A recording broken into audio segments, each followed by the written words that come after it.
Welcome to Air Checks. This month, we are focusing on Christmas. Good Omens, the nice and accurate prophecies of Agnes Nutter, which is a 1990 novel written as a collaboration between the English authors Terry Pratchett and Neil Gaiman, who in turn were dubbed Double Trouble by British press. The book is a comedy about the birth of the son of Satan and the coming of the end times. There are attempts by the angel Aziraphale and the demon Crowley to sabotage the coming of the end times, having grown accustomed to their comfortable surroundings in England. One subplot features a mix-up at the small country hospital on the day of birth and the growth of the Antichrist, Adam, who grows up with the wrong family, in the wrong country village. Another subplot concerns the summoning of the four horsemen of the apocalypse, each a big personality in their own right. In 2003, the novel was listed at number 68 on the BBC's survey The Big Read. In February 2011, it was reported that a television adaptation may be produced, with Terry Jones and Gavin Scott in talks to write the series. On March 19, 2011, Gaiman announced on his website that a television series adaptation of his novel is in the works from Terry Jones, with a link to Pratchett's webpage confirming the news. In April 2016, Gaiman announced that he was writing the scripts for a 6-part television series as the result of a request from Pratchett, made shortly before his death. In January 2017, further details emerged. Amazon announced that Gaiman would adapt Good Omens into a comedic apocalyptic miniseries, set to be released on Prime Video in 2019. The adaptation is a 6-part limited comedy series for Amazon and the BBC, and Gaiman served as showrunner. On August 14, 2017, Michael Sheen and David Tennant were announced as having been cast in the respective lead roles of Aziraphale and Crowley. The village of Hambledon in Buckinghamshire is the filming location for Tadfield, with Jasmine Cottage being located just north of the village at Colstrope Farm. The adaptation was produced by BBC Studios in collaboration with Narrativia and Gaiman's The Blank Corporation. Distribution was handled by BBC Worldwide. All 6 episodes of the serial were released on May 31, 2019 on Amazon Prime. In June 2021, Amazon renewed Good Omens for a second season, with Sheen and Tennant returning alongside most of the original cast. On September 5, 2014, it was confirmed that the BBC would produce a radio adaptation of the novel, to be broadcast on BBC Radio 4, starting 22nd of December of that year. Mark Heap and Peter Serafinowicz led the cast, which also included Louise Brealey, Phil Davis, Mark Benton, Colin Morgan, Patterson Joseph, Josie Lawrence, Jim Norton, Adam Thomas Wright, and Holly Burgess. Neil Gaiman and Terry Pratchett had cameo roles as a pair of traffic cops called Neil and Terry. The series was broadcast in 6 episodes starting in December 2014. Here is the first episode of Good Omens.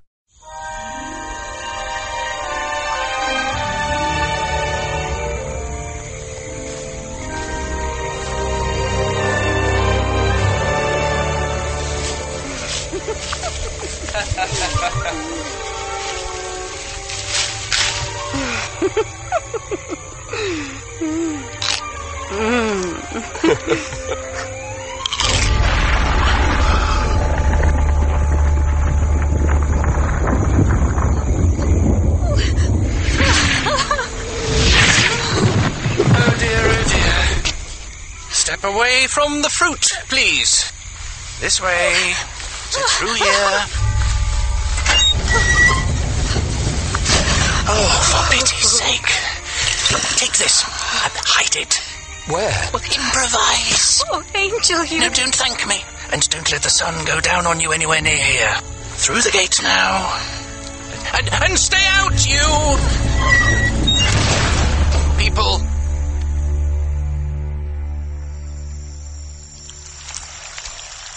So, that went down like a lead balloon.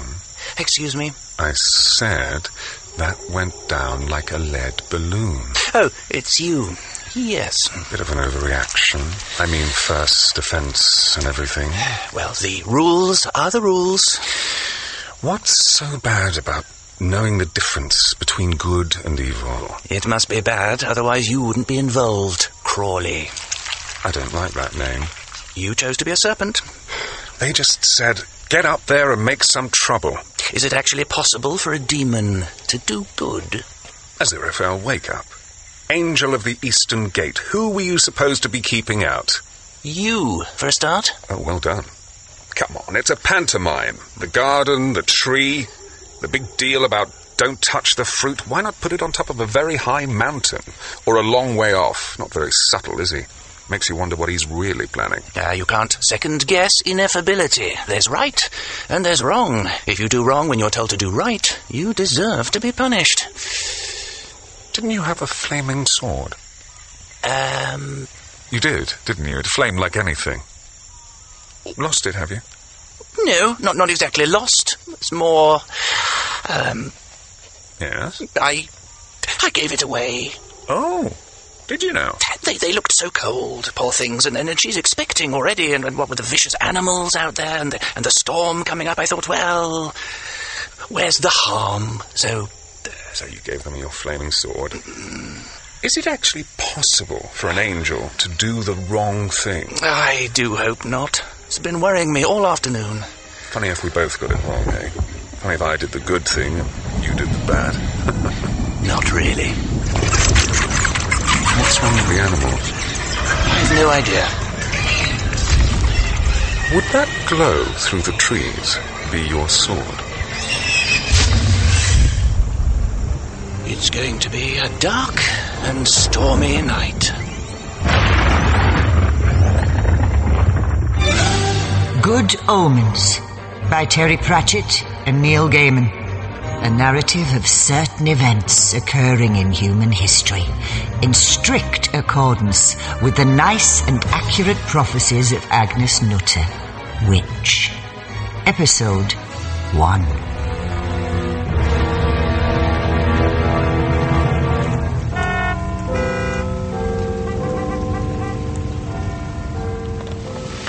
Notes on Current Theories on the Creation of the Universe by Aziraphale, Angel of the Ninth Choir of the Malachim, and part-time rare book dealer.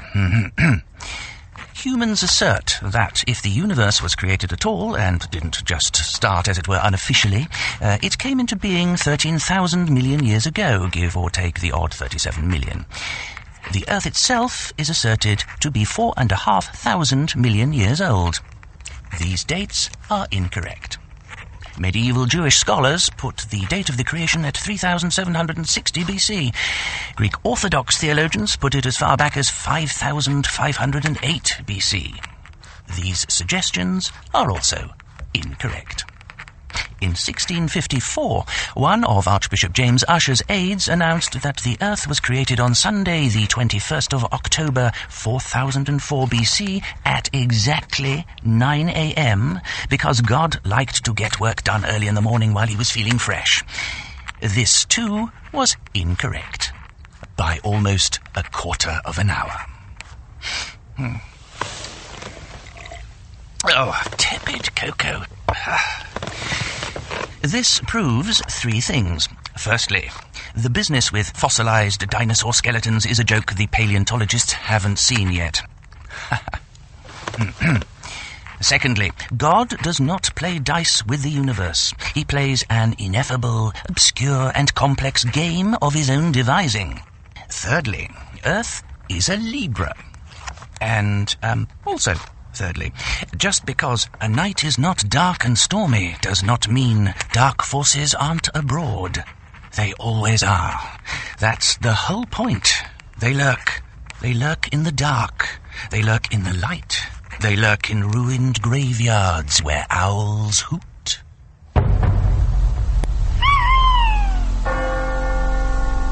If that owl doesn't shut up, I'll strangle it. I'm a Duke of Hell, not to be kept lurking like a ruddy imp. Crowley should have been here hours ago. I know. We can have a quiz to pass the time. Guess what his name used to be? Crowley. Oh. Crowley, it's hardly a leap. Surely he'd avoid the M25. He'd know better. Phone? Oh, no. Yes. Astor, it's Crowley. I'm on the M25. I don't flaming believe this. You took the M25? One of my proudest achievements. It's not easy to get a motorway built in the shape of a sigil from the black priesthood of ancient Mu. You do know we're waiting for you. What's a few minutes' wait compared to years of hard work? This motorway took computer hacks, break-ins, and one wet night when all else had failed, 2 hours in a squelchy field shifting the marker pegs for Junction 13 several occultly significant meters. Now, every inch of it screams out, "Hail the great beast, devourer of worlds." Where is he? So you're stuck in a traffic jam? Far from it.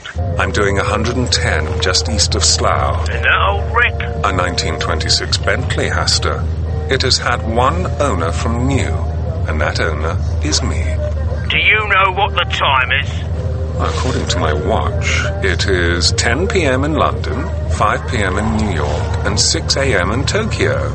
It also displays the time in the capital city of another place, but you and I both know the time there. There is always one time there, and that time is too late. Indeed. I'll be with you in 2 minutes. Just need to deal with the traffic patrol on my tail.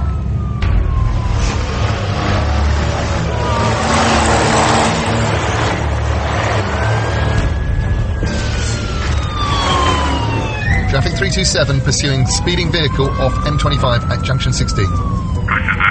Hang on to something, Terry. What kind of car is that? Must have nicked it from a motor museum. He's waving at us. Is that a rude sign? Right, Sonny. Put your foot down, Neil. We're losing him. Something's wrong.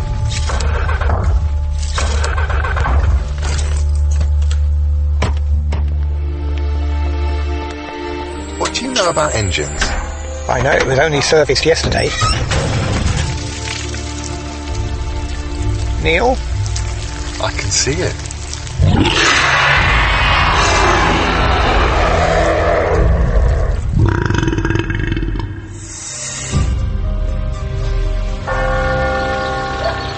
There he is now, the flash bastard. What's he driving? A car. Didn't they have them last time he was here? Had a man at the front with a red flag. They've come on a bit since then. This is him. No horns, no wings. Snakeskin shoes. And he wears sunglasses, even when he don't need to.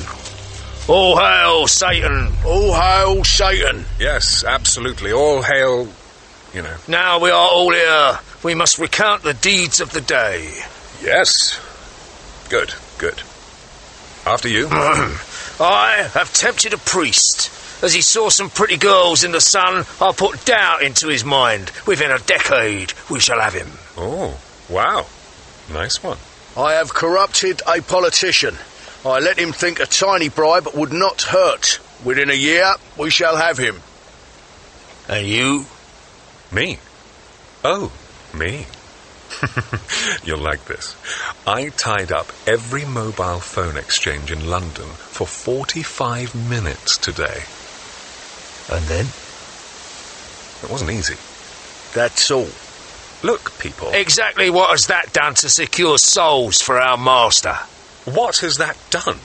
3 million people got furious. And then they took it out on their secretaries or their husbands or whomever in all kinds of vindictive ways which, and here is the good bit, Haster, they thought up themselves. Thousands and thousands of souls all got a layer of tarnish, and I hardly lifted a finger. Yeah, but it's not craftsmanship, is it? Proper demon work takes years, soul by soul. 14th century minds, you've got the pair of you.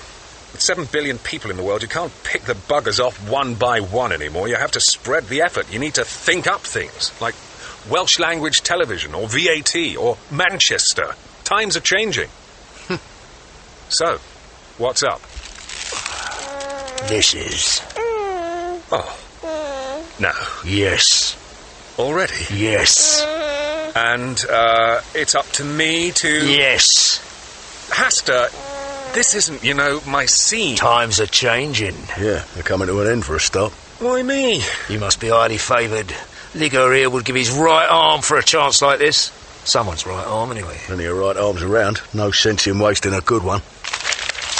Sign here. No, your real name. Oh, yeah.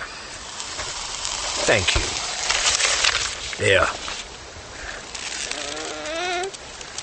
What do I do with this? You take him to St. Beryl's Maternity Hospital. The sisters are waiting. The moment we have been working for all these centuries is at hand. Our eternal triumph awaits. And you will be the tool of that glorious destiny. Eternal tool. Yes, right. I'll be off then. Get it over with. Not that I want to get it over with, but you know me. Keen. Don't screw this up. No. His son is safe with me. Ciao. Ciao. Italian. Means food. You trust him? No. Right. It'd be a funny old world if demons went around trusting one another.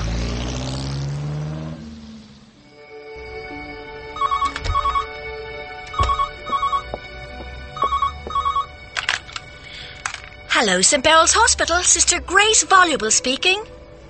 Mrs. Johnson? Oh, yes. We are nuns. The Chattering Order of St. Beryl was named after St. Beryl Articulatus of Krakow. She was granted the miraculous ability to chatter continually about whatever was on her mind without pause for breath or food. She was strangled by her husband on their wedding night. Oh. Mr. Young, you can't light a pipe in here. Ah. Sorry, sister. I was sent out of the delivery room. The sight of blood makes me ill. I'm sure your wife can manage without you. Deirdre said it would be the most joyous sharing experience two people can have. I don't have anything against joyous sharing experiences, but after I threw up, she decided this was a sharing experience she could have by herself. Oh, I agree. We see no reason for the father to be involved anywhere in the process. Take Mrs. Dowling. Her husband has had to fly back to Washington and she's perfectly fine without him. That would be the woman who came in with all the bodyguards? The U.S. cultural attaché's wife. Shame about the entourage, but we can work around them. Oh, I say. What a splendid car. Just in time. I'll pop back and see if Sister Mary's on duty yet. Hello. This is St. Beryl's? That's right. Dr. Crowley. Mr. Crowley. Oh, a consultant? No. So you're with the Americans? Who? The Americans. Black suits like yours. Dark glasses like yours. Speak into their sleeves a lot. No. Am I late? Late? Any idea how long? Oh, she's had the baby. I'm going out to light my pipe. Right. Sister Mary, just in time. Mr. Crowley is here. Oh, good. Sister Patricia says Mrs. Young and Mrs. Dowling have had their babies. Excuse me, ma'am. Sister, I'm looking for the restroom. Second door on the right, dear. Thank you, ma'am. Gotta say, natural childbirth looks a very un-American way of bringing new citizens into the world. There are secret servicemen everywhere. Husbands are bad enough. Now, don't you worry. We'll make sure Mrs. Dowling is on her own when the time comes. Her husband's away, so that's a start. How will you divert her escort? Oh, I'll have them help take the baby to be weighed. Mind you, they're suspicious of anyone in long robes and a headdress. Earlier, I told them we have missals in the chapel. It took them an hour of searching to realise I meant prayer books.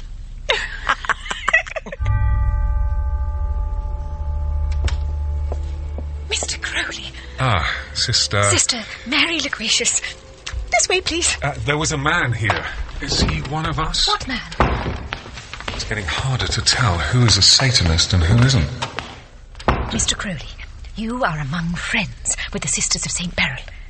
And so is the adversary, destroyer of kings, angel of the bottomless pit, great beast that is called Dragon, prince of this world, father of lies, born of Satan, and Lord of darkness. Yes. Is this the wee golden-haired cherub? It is. I'd expected funny eyes, or teensy-wincy hooves, or a little tail. Not even horns. It's him. Come with Sister Mary, little one. Oh, does he look like his daddy? I bet he does. Does he look like his daddy, Waddykins? No, he doesn't. Now, do you know what to do? Of course. We put the wee king into the bassinet and wheel him into his new life. Here we are, Ducky. Is this the room? We have a son, Thaddeus. The boys have just taken him off to be weighed. He's all tucked in. How's Washington? Perfect. Will he remember me when he grows up, do you think? Pray that he doesn't. Right. I'll leave you to, do your thing. Goodbye. Goodbye now. Fancy me tucking in the Antichrist and bathing the Antichrist and counting his little dozy roses. Sister Mary? Sister Grace, I have the baby. We can make the exchange. Not yet, we can't. There's a father on the loose, no telling what he might see. Wheel the bassinet into Mrs. Dowling's room and stay there till Sister Patricia comes to fetch the other baby. Righto. Hello? Mrs. Dowling? Alone and fast asleep. With no security men. Perfect. And your little baby still here in his own little crib. Well, wee man, you're a golden boy too. But not a patch on our dark lord here. Hello? Sister Mary? Yes. I'm the father. Oh, I thought you were away. Only to smoke my pipe. You don't have much of an accent. Have you been over here long? Oh, about 10 years. The job moved, you see, and I had to move with it. Well, congratulations. Your lady wife's asleep. Bless her. Oh, my goodness. Twins? Oh, these aren't twins. This one's yours. The other one's someone else's. This one? Ah, yes. Takes after my side of the family. You think so? Good. Sister, is there any chance of a cup of tea? Of course. I'm dying for one myself. Are you sure you don't want coffee, though? Tea, please. Would you like some cookies, too? We call them biscuits here. Yes, I call them biscuits, too. My word. You really have gone native, haven't you? Given this must be very different to where you were before. I suppose so. I wouldn't say Luton is that dissimilar to Tadfield. Welcome to the world, old chap. You'll get used to it after a while. Hello? They've done it. Done what? Oh, I'm Sister Patricia. I've come for the baby. Oh, well, don't take ours. Oh, no, the other baby, Mr. Crowley. I'm not... Sorry. Why did you just wink at me? Oh, I beg your pardon. I've got something in my eye here. I've got to take this baby to his mother. That nun definitely winked at me. Perhaps those Ken Russell films weren't so wide of the mark. Here we are. Where's the other baby? Your colleague took it away. Oh, good. Now, tea. Have you picked a name for him yet? Who? The baby. How about Wormwood? Wormwood's a nice name. Or Damien. Damien's very popular. We've always gone in for simple names in our family. The old names are always the best. What about Cain? Very modern sound, Cain. Or there's Adam. Adam? You know, I think he actually looks like an Adam.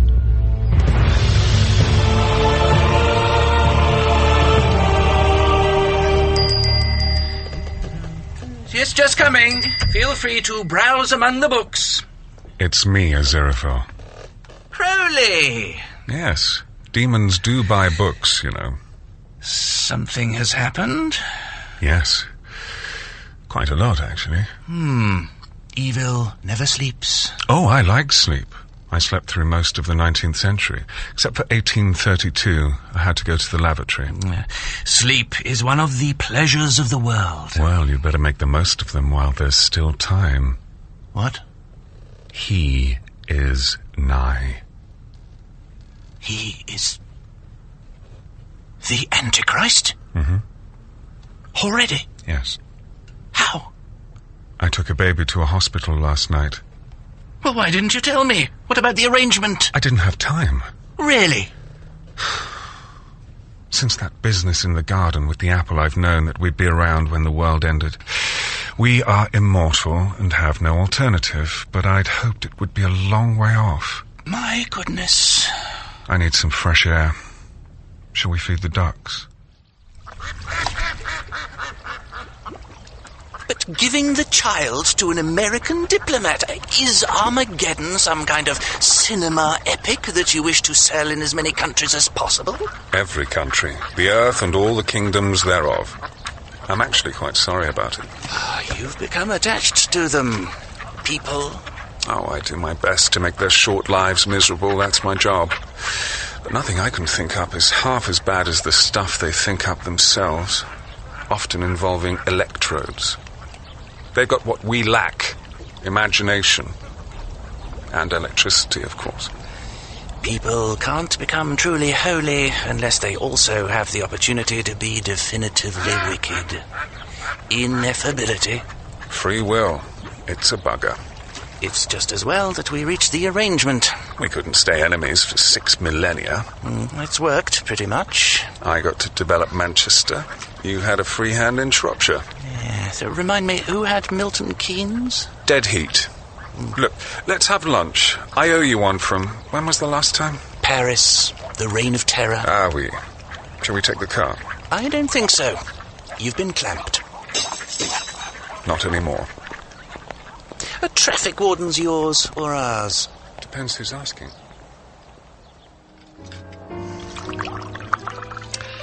I am on the side of the angels, Crowley, and we will win. Do you know how many composers your side have got? First grade, 2. 2? Elgar and Liszt. We got the rest. Beethoven, Brahms, all the Bachs, Mozart, the lot. You know that the devil has all the best tunes? Oh, that may be broadly true, but heaven has the best choreographers. That's not the same thing. When this is all over, no more Sadler's Wells, no more proms, no more Glyndebourne. Oh, ineffable. No Daily Telegraph crossword, no small antique shops, no interesting first editions on the shelves of your bookshop. Indeed, no bookshops. But I have Bibles. Ah, the infamous Bibles. No mistakes in typesetting do not alter the fact that they're Bibles. Which of them has 1 Corinthians saying, "Know ye not that the unrighteous shall inherit the kingdom of God"? The unrighteous Bible. I like the one with the compositor's error, the bugger all this Bible. If such it may be called. Ezekiel chapter 48. Bugger all this for a lark. I am sick to my heart of type-fetting. Yes.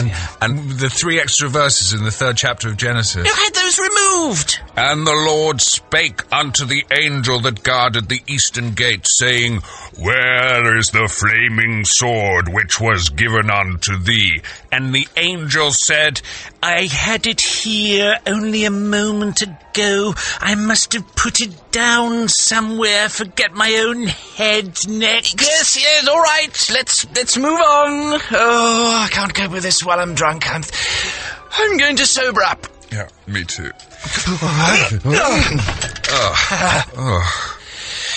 Right, back to the matter in hand. It's 3 o'clock. The Antichrist has been on Earth for less than a day. Look, my people are more than happy for Armageddon to happen. It's what it's all about. The great final test. Flaming swords, the 4 horsemen, the whole tedious business. I can't interfere with divine plans. What about diabolical ones? Pardon?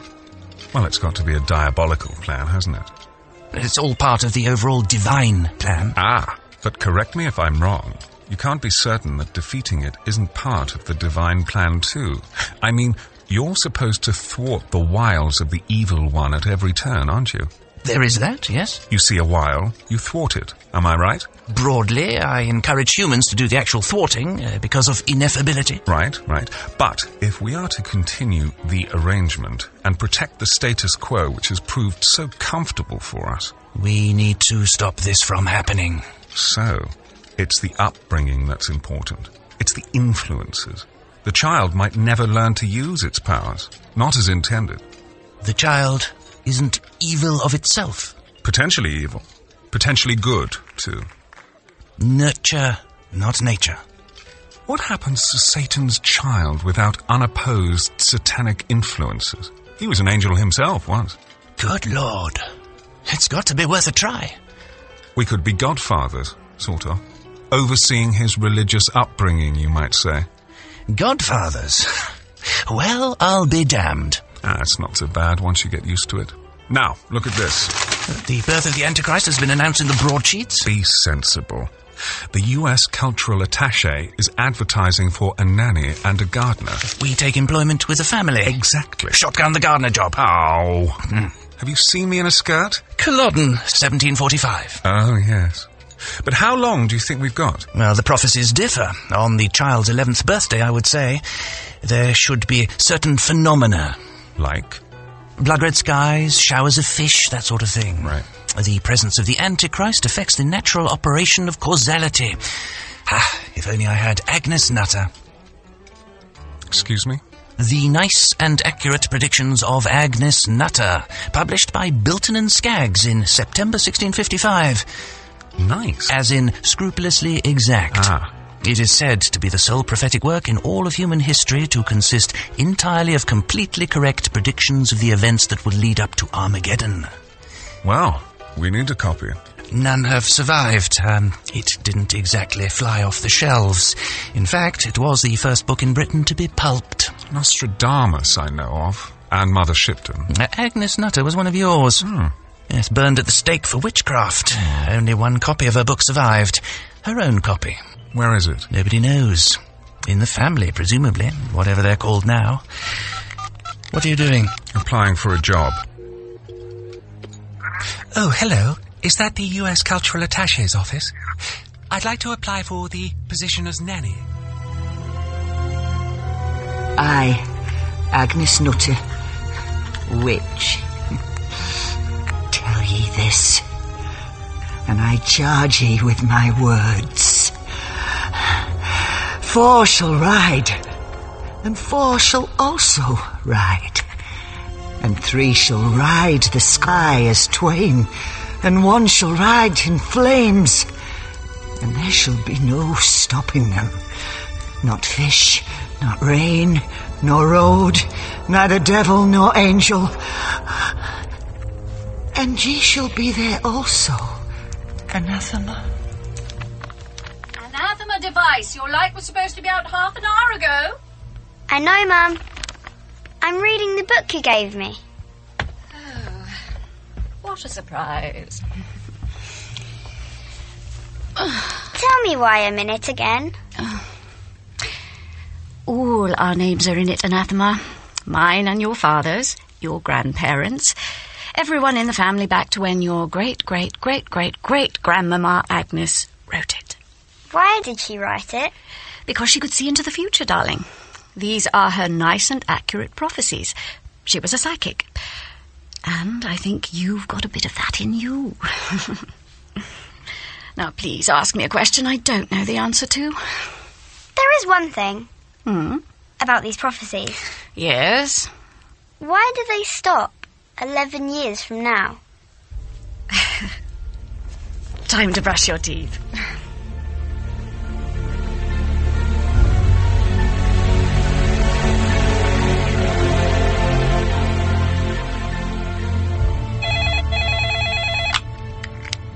Mr. Dowling's residence, Miss Crowley speaking.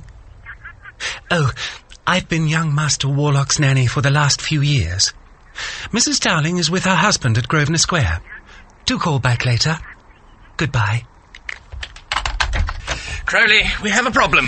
I believe your place is in the garden, Brother Francis. Don't you have some manure to spread? Fat chance of that. Warlock's been talking to the Secret Service men again. Hello, Miss Crowley. Miss Crowley, ma'am, sorry to trouble you. The guys on the gate asked the boy if he knew any nursery rhymes and... Oh, Warlock, what are our rules? Not to trouble the nice Secret Servicemen. Not to pray with a hard line to Washington. Not to talk to the creepy gardener. Thank you. We don't mind him saying hello, Miss Crowley. We were just a little worried about the books he's maybe reading. Well, I'll be sure to check. Thank you. My pleasure, ma'am. What was the nursery rhyme, Warlock? Oh, the Grand Old Duke of York. He had 10,000 men. He marched them up to the top of the hill and crushed all the nations of the world and brought them under the rule of Satan, our master. Classy. Oh, come on, Brother Francis. Might I suggest that subtle guidance may draw less attention? Warlock, what was that nauseating trope the gardener inflicted on you last week? Brother Francis said that I must practice virtue and love to all living things. Nothing wrong with that. Tell Brother Francis our version, Warlock. Nanny says that living things is only fit to be ground under my heel. Charming. Run along, Warlock. This little piggy went to Hades. This little I'd piggy say stayed the home. arrangement is working perfectly. It raw and steaming human flesh. Warlock. Who thought up the name? The nuns, I suppose. He's not a bad lad. Young for his age. If you ask me, he's too bloody normal. That's my good influence. I'm taking that into account. Look, by now, he should be trying to warp the world around him to his own desires, shaping it in his own image, that kind of stuff. Not even trying. He's too normal. I don't like it. There's something wrong. He's a growing boy. I just hope he'll know how to cope with the hellhound, that's all. Hellhound? They're sending him a hellhound to pad by his side and guard him from all harm. Biggest, blackest one they've got. When does it turn up then, this dog? On his 11th birthday, at 3 o'clock in the afternoon. It'll sort of home in on him. And does it have a name? I'm supposed to name it himself. It's very important that he does so, to give it its purpose. Killer, or terror, or stalks by night, I expect. I see. How he reacts to the dog, that's the real test. If we have succeeded, he'll send it back. If he names it, we've lost. He'll have all his powers, and Armageddon is just around the corner. That will be quite an 11th birthday party. Sadly, I think the nanny will have long been dispensed with by then. Oh, they'll need waiters, whereas the gardener is hardly likely to be invited.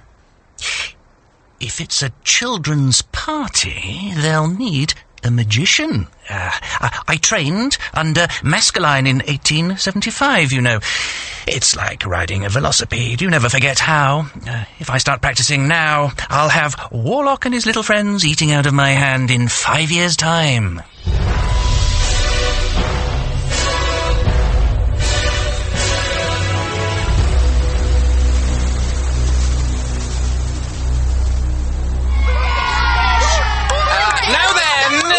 Quiet, please, young masters and mistresses. Do you see my old battered top hat? What a shocking bad hat, as you young'uns do say. And, look, there's nothing in it. But bless my breeches, who's this rum customer? Why, it's our furry friend, Harry the Rabbit. It was in your pocket. So you've rumbled my hat trick, Master Warlock. You're rubbish. I wanted a DJ playing old school. Going well, Aziraphale. The sooner that hellhound turns up and we can get away from this place, the better. Any sign? What about that creature? The gerbil. Could it be an emissary of hell? Don't be stupid, it's a gerbil. 2 minutes to 3, keep going. Oh, dear. Now, attention please! Do any of you young'uns have such a thing as a threepenny bit about your persons? No, young mistress? Then what's this you have behind your ear? Eczema. You! My fine Jack Sauce of a Secret Service chap. If you allow the birthday boy to inspect your inside jacket pocket, I think he might find a fine silk handkerchief. No, sir, I can't allow that, sir. Please, my dear chap, just let him have a look. What have you got there, Agent Black? Sir, that's no handkerchief, that's my gun! I've got his gun! Hands up, dog boy! Hold your fire! Aziraphale, the boy's holding a CIA-issue Magnum 32, capable of blowing a man away at 30 paces and leaving nothing more than a red mist and a certain amount of paperwork. Not anymore. Prepare to die! I'm wet! Water pistols. Nice. Oops, missed one. What's the time? Well after 3. The dog's late. I'll check in. Hello? Hello, Crowley. Who is this? Dagon, Lord of the Flies, Master of Madness, Underduke of the Seventh Torment. I remember you. Right. Look, the Hellhound. I'm just, checking that it got off okay. Released 10 minutes ago. Why? Hasn't it arrived? Is something wrong? Oh, no. No. Nothing's wrong. Everything's fine. Oh, I can see it now. There. Bad dog. Oh! Yeah, Everything's terrific. You're doing a great job down there, people. Well, lovely talking to you, Dagon. Catch you soon, yeah? No dog. No dog. Wrong party. Wrong child. We've just spent 11 years mentoring the son of the US cultural attaché. So where and who is the son of Satan? In episode 1 of Good Omens by Terry Pratchett and Neil Gaiman, the supernatural beings were Aziraphale, Mark Heap, Crowley, Peter Serafinowicz, Hastur, Phil Davis, Ligor, Neil Maskell, and Dagon, Ben Crow. And the humans were Agnes, Josie Lawrence, Sister Mary Loquacious, Louise Brealey, Sister Grace Voluble, Marcella Reardon, and Sister Prattle, Tracy Wiles. Mr. Young was Simon Jones, Warlock, Rudy Goodman, and young anathema, Lily Rose as Landadu. The policemen were played by Terry Pratchett and Neil Gaiman. Good Omens was dramatised by Dirk Maggs and directed by Dirk Maggs and Heather Lama. The producer was Heather Lama.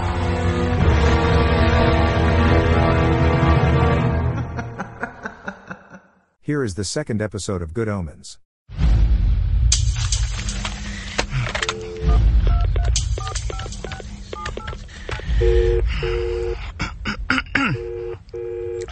Hello, Madam Tracy speaking.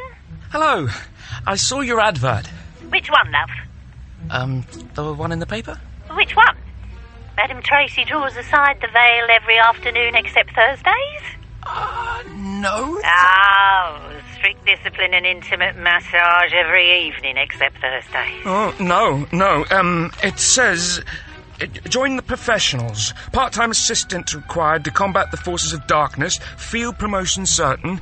Be a man. Oh, you want the Witchfinder Army, love. Good Omens by Terry Pratchett and Neil Gaiman. A narrative of certain events occurring in human history, in strict accordance with the nice and accurate prophecies of Agnes Nutter. Witch. Episode 2.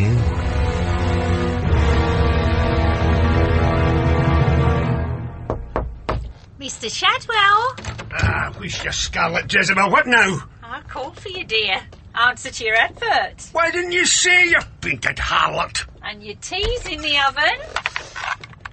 Sergeant Shadwell speaking. Hello. I read your advert. Join the professionals. Hey, what's your name, laddie? Newton Pulsifer. Lucifer! Are ye the spawn of darkness? A creature from the pit, wanton limbs steaming from the flesh pots of Hades, and tortured and lubricious thrall to your Stygian and hellish masters? No. Pulsifer with a P. Pulsifer? Yes. How many nipples? Excuse me? Nipples, laddie. How many nipples have you got? 2. 2. Good. When can you start?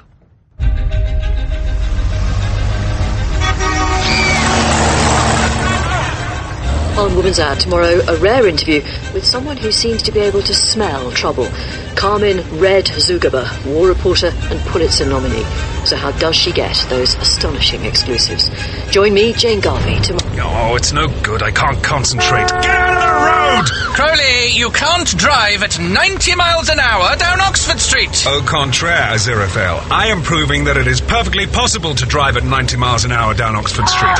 And the bus he rode in on. Remind me again how we wasted the last 11 years mentoring the wrong child. An honest mistake. I thought it was him. Something must have happened in the hospital. But how? It was full of our people. Well, isolated as we are from our respective head offices, we may have had to come to an arrangement for our mutual sanity, but Satanist nuns are not my people, they're your people. Yeah, whatever. We are pawns in a cosmic chess game placed in a world which we rather enjoy. A world we want to continue enjoying for as long as possible. Well, the coming of the Antichrist rather shortens the odds on that. I don't see how the nuns could have messed it up. I mean, 2 babies. It's not exactly taxing, is it? Although, thinking back, there was a man in reception with a pipe and cardigan, looking like a refugee from the 1930s. I thought he was a visitor, but now I realise he had expectant father written all over him. So, there was the baby I gave to the nuns. The Antichrist? The Antichrist. And the Dowling's baby, which we now know isn't the Antichrist. And somehow there was a third baby. It went wrong. What hospital was it? St Beryl's, near Tadfield, Oxfordshire. I'm pretty sure I can get us there. And then what? We get an address for the child. Well, do we still have time to find him and persuade him not to bring about Armageddon? Must be close. It's a different proposition now he's 11, especially if head office has sent him a hellhound. Well, what kind of a dog are we talking about? A terrifying one. And it's been summoned, and it's looking for its master? I'm afraid so. Move yourself, human!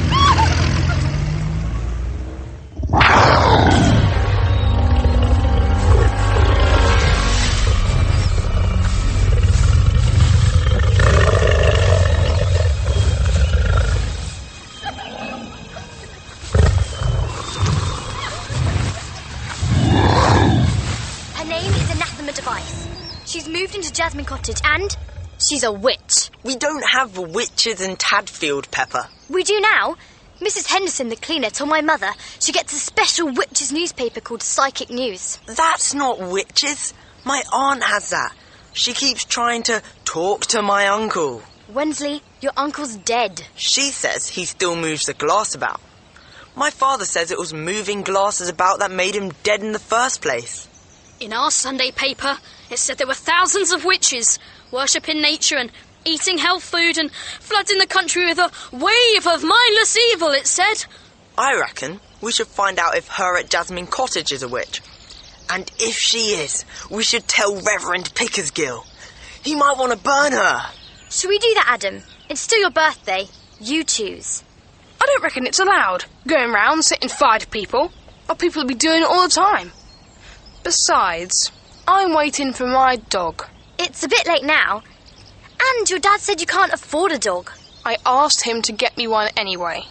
If he's bought you a pet, it's more likely to be a stick insect. It'll be a dog.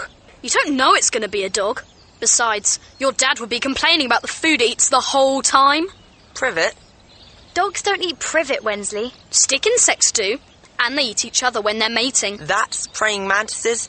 I saw on the telly where this big female one ate her husband, and it didn't hardly take any notice. What they're praying about? Praying they don't have to get married, I expect. What's that? A bear. Don't be daft, Brian. Bears don't live in the chalk quarry. Neither do we, but it's our base. There's no bears in England. There are, in the zoo. It could have escaped. Or a lion. I don't think that's an escaped anything. Don't sound like a dog, Adam. Perhaps it's got a cold. If it is a dog, I'm going to keep it. Ooh, Where is it? over there, behind the bushes. Maybe it's waiting for something. Or clearing its throat. What sort of dog were you hoping for, Adam? The kind you can have fun with. Not a big dog. One of those dogs that's clever and can go down rabbit holes and has a funny ear that always looks inside out. A proper pedigree mongrel. What would you call it? Fang. Beast. Poochie? Nah, I'll call him Dog. Hey, I was right. It's just what I wanted. Hello, Dog. He's even got an inside-out ear. Well, he's almost what I wanted. I didn't want him to wash my face.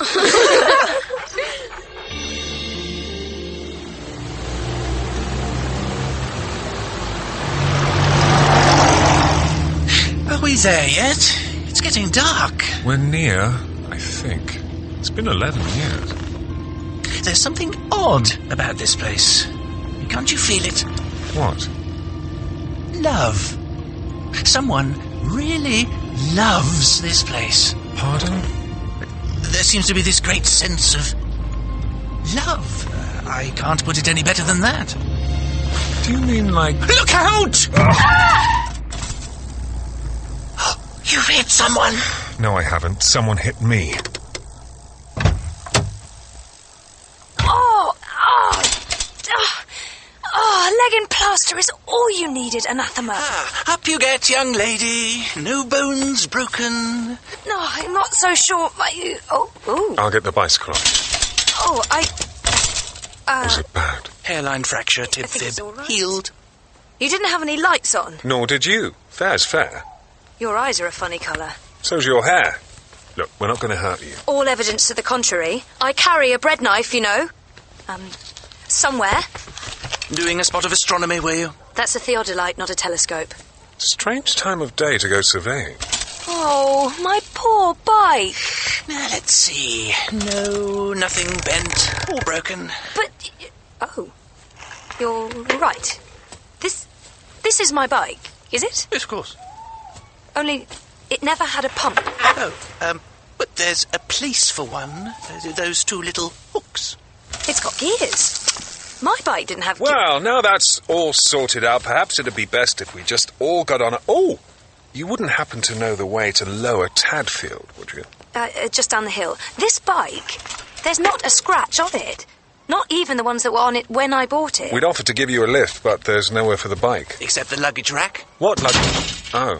Jump in the back, young lady. Here's your book, maps, thermos, torch, and bread knife. I'll pop the bike and theodolite up on the rack. Thank you. Oh, Lord, heal this bike. I got carried away. The luggage rack isn't bad, actually. You're welcome. But tartan straps. Whatever. The point is, one does not pass by on the other side, Crowley. Your one might not. This one does. Right, let's go. Is there a hospital around here, run by nuns? I don't think so. The only large place is Tadfield Manor. I don't know what goes on there. Where exactly do you live, my dear? Just here, actually. That was handy. Thank you. Our pleasure. I'll help you get the bike off the... Oh, it's off. So glad to have been of assistance. Thank you. Good night, miss. Get in, Angel. Angel? Goodbye.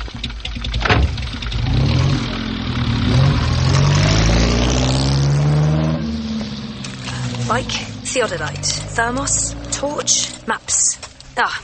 Bread knife. Book. Oh, I dropped my book. What the hell are you on about? A feeling like the opposite of the feeling you're having when you say things like, this feels spooky. That's what I mean. I never say things like, this feels spooky. I'm all for spooky. If Armageddon is only days away, you'd expect a bit more tension in the air, especially near the birthplace of the Antichrist. It'd be useful to have a look at those prophecies you were talking about, the ones that are so nice and accurate. No, Agnes Nutter's prophecies are lost forever. Where are we stopping? This is the place. I remember the stone lions on the gateposts. Come on. It's a bit early in the morning to be calling on nuns. Nonsense. Nuns are up and about at all hours, especially ours. We needed a hospital close to the airbase, you see. You've lost me. American diplomats' wives don't usually give birth in the middle of nowhere. It all had to seem to happen naturally. There's a US airbase at Lower Tadfield. Mrs. Dowling went there for the opening to stand in for her husband. Things started to happen. Our man there said, there's a hospital just down the road, and there we were. Rather good organisation. Wow. Wow. All I see is cars parked on the forecourt. BMWs. A Lexus. St. Beryl's must be doing good business. In my day, it was 4 nuns to a Morris traveller. Perhaps they've gone private. Or you got the wrong place? It's the right place, I tell you. Come on. Oh, Crowley! What? I've been shot. Ow! So have I! Damn it! The last thing we need now is to be killed. They don't hand out new bodies just like that down below. There's paperwork. Hell's teeth, Aziraphale. You've actually got blue blood. Oh. No. Wait a minute. Mine's not yellow. Paint. This is paint. Oh, that stung. Got me right under the ribs. Paint? Well, what are they playing at? Oh, hi. You've been tagged. Sorry, bit of crossfire. And you are? Nigel Tompkins, Assistant Head of Purchasing. Who said management training was boring, eh? Just about everybody. You can't tell people business is a jungle and then put a gun in their hand and expect them not to shoot at anything that moves. Do unto others before they do unto you. Kill or be killed. It's all about that corporate head hanging over your fireplace. You're a chap after my own heart. If you had one. That's it! Make my day, punk! Oh, with pleasure. Go! Enjoy! Thanks! Grab a gun and join us. Cheers. Give 'em hell! Doesn't look like it's a hospital anymore. Let's find out what happened to the nuns. I'll never get this stain out. Miracle it away. Yes, but I'll always know it was there. You know, deep down. Hi, Blenkinsop. Project Management. Excuse us. We are looking for... Are you with United Holdings? Oh, you've been shot. Evanson of Forward Planning caught me a right zinger on the elbow. Look, who's winning? We're all going to lose.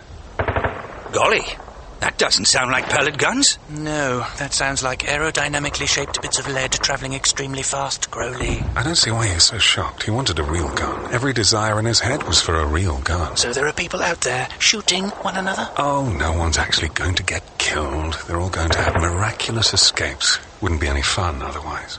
Are there any nuns here? Nuns? Good Lord, no.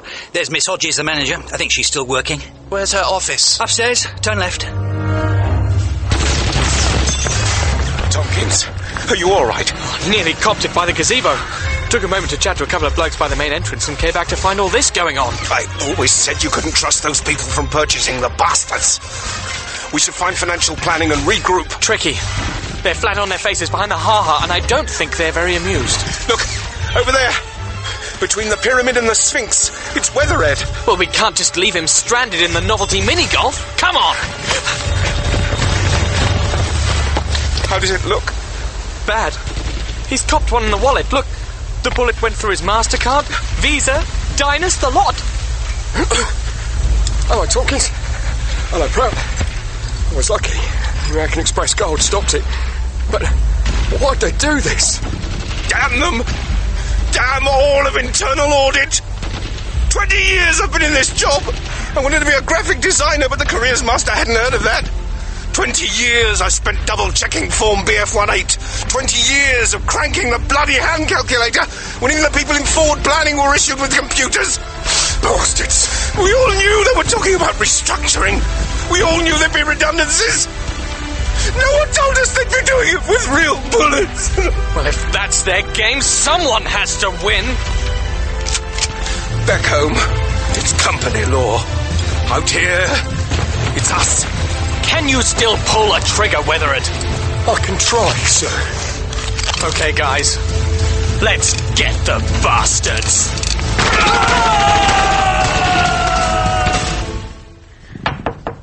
Come in! Oh, thank goodness. You are the police. I phoned as soon as I heard the shooting. No wimple, too much makeup, but I know you. Mr. Crowley? Look closely into my eyes. You are about to sit down comfortably. You'll answer my questions. And you're under. Dear lady, we are a couple of supernatural entities, and we are wondering if you might help us with the whereabouts of the son of Satan. Yes. You're a nun here 11 years ago. Yes. What happened to the hospital? There was a fire. The manor was so damaged the nuns had to move out.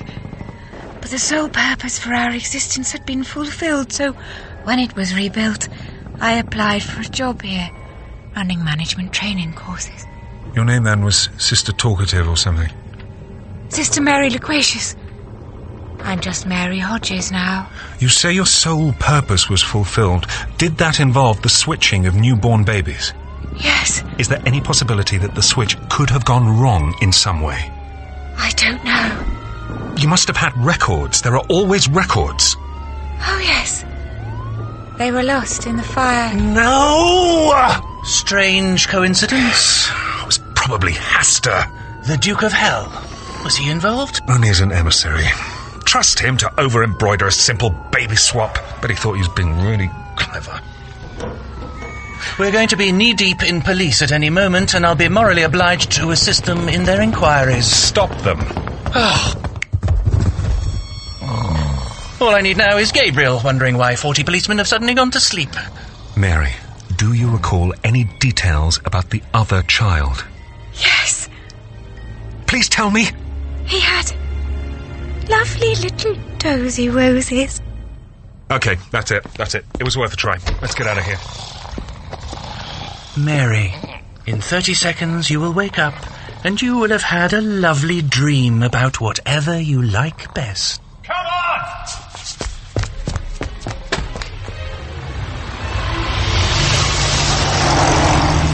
We've left that poor woman in a dreadful situation. Nonsense. Initiative training with real guns. Bookings will double. You'd think we could detect the Antichrist in some way. He won't show up.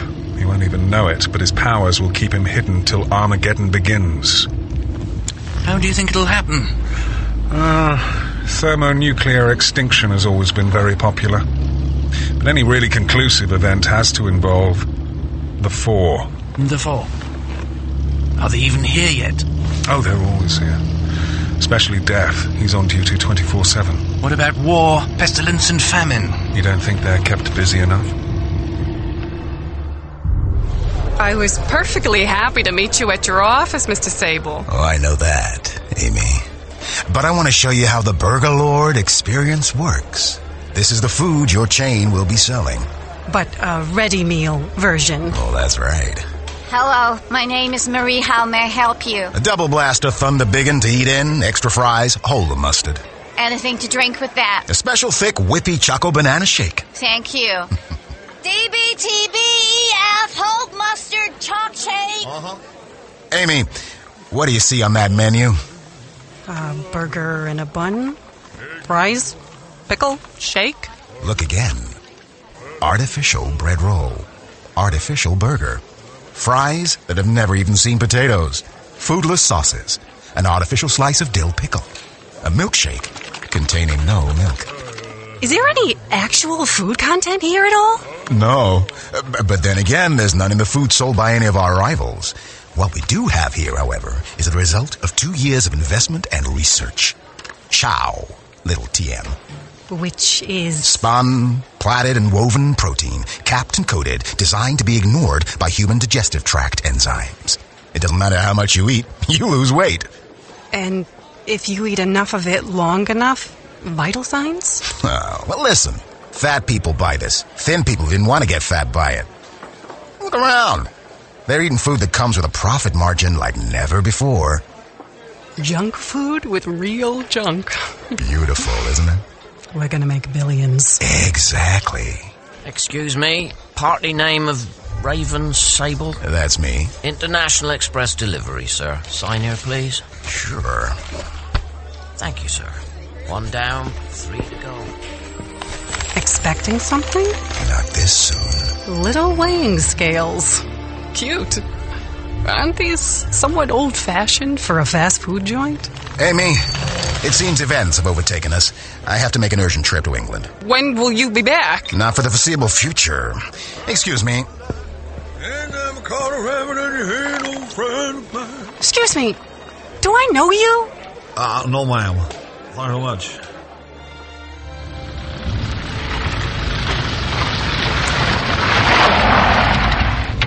Door-to-door service, Aziraphale. 8 a.m. You can sell rare books to the rush hour commuters. I don't sell any, if I can help it. What are you going to do now? Get some sleep. Got into the habit. Oh, your book. Eh? Here. But no, this isn't mine. Oh, it belongs to the young lady we knocked. You all right? I'll mail it back to her, or something. Okay. We'll be in touch then, shall we? What?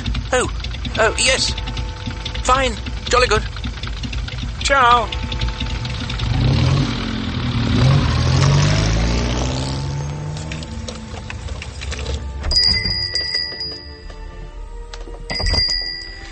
The nice and accurate prophecies of Agnes Nutter, which, being a certain and precise history from the present day unto the ending of this world, reminiscent of Nostradamus at his best. Ursula Shipton. Steady, Aziraphale. Let's make a nice hot cup of cocoa and keep the closed sign up today. day. It's not my fault if I find a stray dog and adopt you, is it? I mean, you'd have starved or something if I hadn't taken you home. No reason for Dad to send me to bed early. He's just in a grump because of the hosepipe ban. Is it my fault it hasn't rained in Tadfield for weeks? It's a summer holiday. It's not meant to rain. Dog. Shh. This is Jasmine Cottage, where the witch lives. Hello? Who's that? I'm Adam Young. I live down the lane. Oh, yes, I've heard of you. Really? Mrs. Henderson said you've got a gang. We're called the Them. It's not so much a gang, not like Greasy Johnson's gang. It's just me, and Brian, and Wensleydale, and Pepper. She's a girl. And Dog. This is Dog. He's mine. What's your name? Anathema. Anathema Device. What have you been crying for? Oh, I've lost something. A book. I'll help you look for it if you like. I wrote a book once. It was nearly 8 pages long. It was about this pirate who was a famous detective. And I drew the pictures. If you like, I'll let you read it. I bet it'd cheer you up, my book. Thank you. I'm sure your book is a very good book. Would you like a lemon sherbet? No, thanks. Do you know this area well? For miles and miles. What's your book called? The Nice and Accurate Prophecies of Agnes Nutter, Witch. Gosh. What's nice about him? Nice used to mean precise. Or exact. Have you lived in Tadfield long? All my life. I've only been here a month. It's beautiful. If Turner and Landseer had met Samuel Palmer in a pub and worked it all out, and then got Stubbs to do the horses, it couldn't look nicer. Strange, because this is where it's all going to happen, according to the book. What's it? Oh, future things. Any spaceships in it? Or robots? Sorry. Doesn't sound very nice to me, then. Don't see what the future's got in it if there's no robots and spaceships. About 3 days. What? How about a cold drink? I made some lemonade. Yes, please. It's in the kitchen. Come on, Dog. Come on, you silly dog.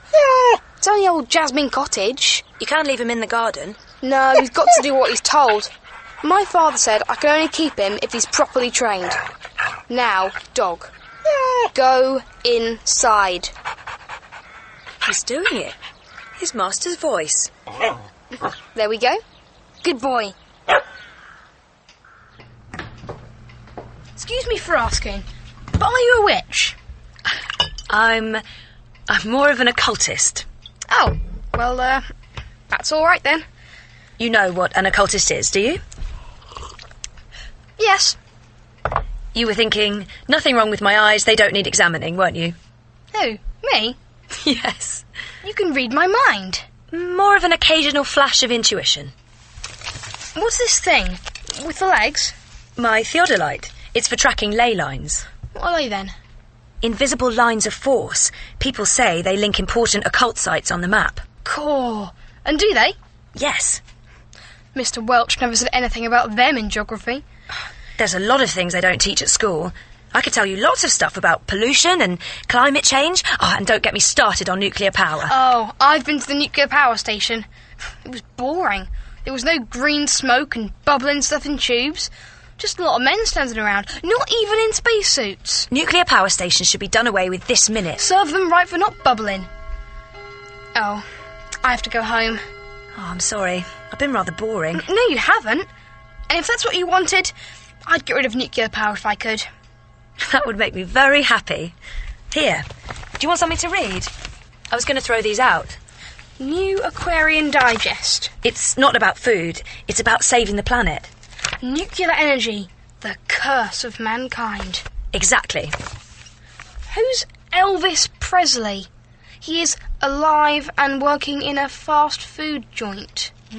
Before my time. Take these home if you like. All right, thanks. Come on, Dog. Oh, don't forget your lemon sherbet. Thanks.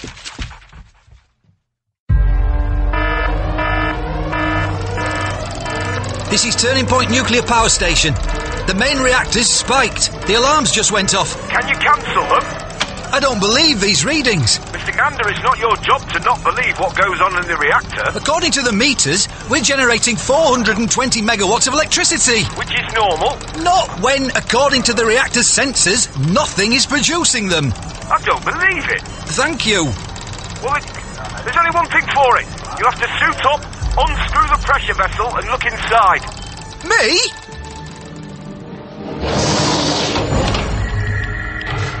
I'm inside the vessel. Geiger counter should be going crazy, but it isn't. Flat battery, I expect. What can you see? Well, there's got to be a sensible reason for this. 500 tons of uranium doesn't just get up and walk away. The uranium's gone? Completely. The reactor's empty. Except... I found something. What? What is it? Looks like a sweet. A what? It's a lemon sherbet. In episode 2 of Good Omens by Terry Pratchett and Neil Gaiman, the supernatural beings were Aziraphale, Mark Heap, and Crowley, Peter Serafinowicz. The apocalyptic horse persons were Raven Sable, Patterson Joseph. The them were Adam Thomas Wright, Pepper, Holly Burgess, Wensleydale, Bobby Fuller, and Brian, Lewis Andrews.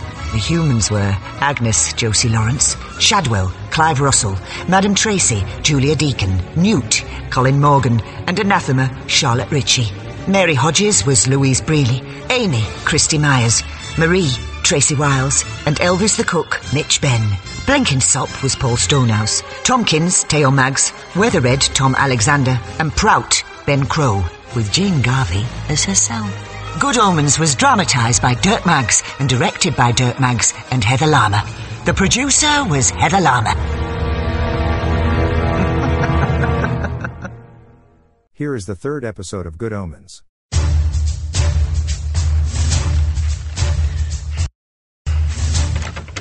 Witchfinder Private Pulsival? Behind the pile of newspapers, Sergeant Shadwell. Here's this morning's. Got anything? Evidence of the forces of darkness finding work for idle hands? Witches? Unexplainable phenomenons? Phenomena. There's a couple who claim to lead the largest coven in Saffron Walden. Look, a photo. Did you count their nipples? They're wearing jumpers. Oh, them. Call themselves witches. Went down last year with my packet of file letters, found a mail-order bee jelly business trying to pep up sales. Wouldn't know a familiar spirit if it chewed the bum out their trousers. Make us a cup of sun. Witch finding's a parching business. Good Omens by Terry Pratchett and Neil Gaiman. A narrative of certain events occurring in human history, in strict accordance with the nice and accurate prophecies of Agnes Nutter, Witch. Episode 3.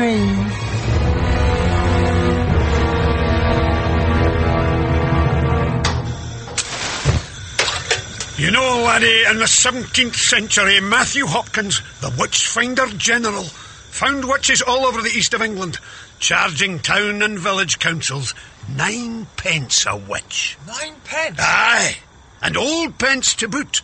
3p in your fancy new money. Witchfinders didn't get paid by the hour. To turn a profit, Hopkins had to find a remarkable number of witches. In the end, he was himself hanged as a witch by a village who decided to cut over heads by eliminating the middleman. So he was the last Witchfinder General? Aye. Milk?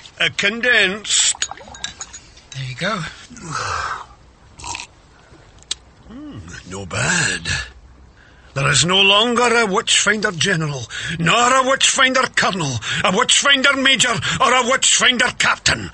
The last Witchfinder Lieutenant was killed falling out of a tree in 1933, while attempting to get a better view of what he believed was a satanic orgy of the most degenerate persuasion. Was it? Close enough. The Caterham and Whiteleaf Market Traders' annual dinner and dance. So what's left of the Witchfinder army? There is a Witchfinder Sergeant. Me. There is now a Witchfinder Private. You, Newton Pulsiver. Gosh. Now, laddie, did you sort out your witch-finding equipment? Have you got your armour of righteousness? Yes, Sergeant, I think so. Pendulum of discovery. Pendulum of discovery. Thumbscrew. Thumbscrew. Firelighters. I really think, Sergeant... Firelighters! Yes, and matches! Bell, book and candle. Show me. Well, the best I could do... The bell is from Madame Tracy's budgie cage. The birthday cake candle. What's the book? Prayers for Little Hands. It'll do for a quick exorcism. Pin? Pin. Never forget your pin. It's the bayonet in your artillery, oh light. Actually, the pin. You know, I've got a pin and I'm not afraid to use it. Have pin, will travel. The pins have never owned. What are you on about? Sorry, it's just... Can you tell me what I actually do with it? You test the witch with a pin, you idiot. Right, but a footnote in the Witchfinder Army manual said that of 39,000 women tested with the pin, 29,000 said ouch, 9,999 didn't feel it, and one witch said it cleared up the arthritis in her leg. And that one witch was... Agnes Nutter. She's in the manual a lot, like a warning or a caution. Why would that be? Because, Private Pulsiver, Agnes Nutter was the Witchfinder Army's great failure. Look here, laddie. This display cabinet is the heart of the Witchfinder Army. Here is the patent muzzle-loading thundergun of Witchfinder Colonel. Ye shall not eat any living thing with the blood, neither shall ye use enchantment nor observe times. Dalrymple. These walnut-looking pieces are the shrunken heads donated by Witchfinder Company Sergeant Major Horace. Get them afore they get you. Narker, who travelled in foreign parts. And here is the Regimental Inter-Battalion Golf Trophy. There's a hat. What is that?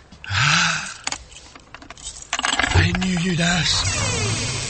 This hat belonged to the Witchfinder Major who lit the last fire that burned a witch in England, and that witch was Agnes Nutter.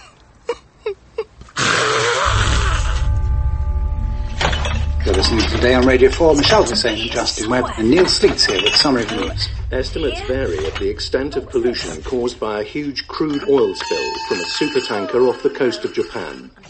While the environmental devastation continues, the authorities are looking for a deckhand missing since the accident, thought to be named Chalk. Meanwhile, a row is brewing over the disappearance of uranium from the Turning Point nuclear power station. Oh, think, Anathema. You had Agnes's book with you when you were knocked down. Those two men put your things in the car when they gave you a lift home. The one the other called Angel could have forgotten to give it back. Unless he didn't pick it up. Oh, what then? It was near the chalk quarry. Adam Young and his friends play there. Surely Adam would return it if he found it. And Charles Fort sailed off with the Mary Celeste and founded the Bermuda Triangle. It's in Bermuda. No, he couldn't have done that, Adam. I've read about the Mary Celeste. They found it floating around all by itself with no one on it. It's famous for having no one on it. I didn't say he was on it when they found it, did I? Of course he wasn't on it, because the UFOs landed and taken him off. I thought everyone knew about that. What I've always wondered is why they call them UFOs when they know they're flying saucers. I mean, they're identified flying objects, then. The government hushes it all up. There's millions of flying saucers landing all the time, doing good, like galactic policemen, telling everyone to live in universal harmony and stuff. If I was an alien, I wouldn't go around telling people all about mystic cosmic harmony. I'd say, this is a laser blaster. So you do what you're told, rebel swine. Funny, really. You spend your whole life going to school and learning stuff, and they never tell you about the Bermuda Triangle and UFOs. I'm going to borrow more new Aquarians from Anathema. There's probably loads more things in them we aren't taught in school. But is she a witch? If she is, she's a nice one. The man who burned Agnes Nutter wore that hat. Aye, Private Pulsiver. And her death marked the end of serious witch hunting in England. What happened? By all accounts, Nutter was a blessed awkward customer. It wasn't the place of a decent Christian woman to go around being intelligent and curing people. Made him furious. Finally, a witch-finder major, the owner of this hat, was summoned and he led the mob to her cottage. She was sitting with her coat on, waiting for him, cool as a cucumber.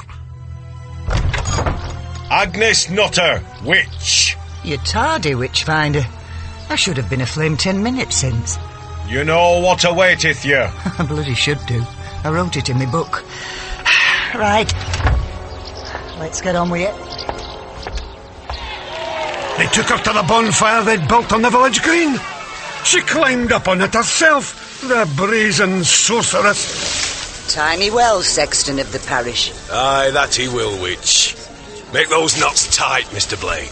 Aye, witchfinder major. Good people, gather close and attend the burning of Agnes Nutter, witch, who through consorting with dark powers and the spreading of foul counsel must perish in the fire. Aye, gather ye right close, good people. Come close until the fire near scorch ye. For I charge ye that all must see how the last true witch in England dies. You'll be quiet now, witch. Gather ye right close, I say. Come and mark well the fate of all who meddle with such as they do not understand. And that goes for you too, up there, you daft old fool. No one knows to whom the witch addressed her last remark. Speak not to the heavens, blasphemer! Gag her! Ah, go stick your head back up your... Give me the torch, that I may light the fire, sexton. Here, but... Burn, witch! Witchfinder, the beadle has found a note in the witch's cottage addressed to you. Me? What does it say? Well, he don't have letters, and neither do I. Show me. Cancel the milk. There's something on t'other side. Hey? Dear Witchfinder Major, knows that I die a happy and victorious woman. For within my petticoats I have stuffed 80 pounds of gunpowder and 40 pounds of roofing nails. I thought she was walking funny. Oh. Put out the fire! Put out the fire!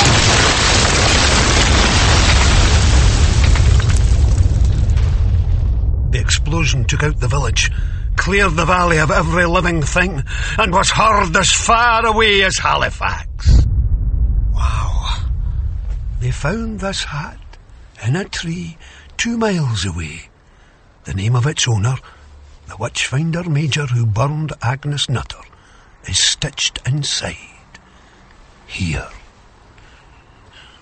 This hat belongeth to Thou shalt not commit adultery. Pulsifer. One of England's finest witchfinders. Gosh. Nothing else survives of your great-great-great-great-grandfather. Agnes Nutter left behind a box and a book of her prophecies with specific instructions as to what should be done with both. What happened to the box? No one knows. And the book? Lost forever.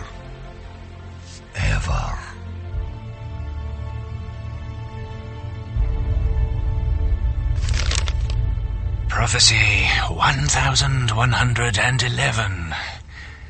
And the great hound shall come.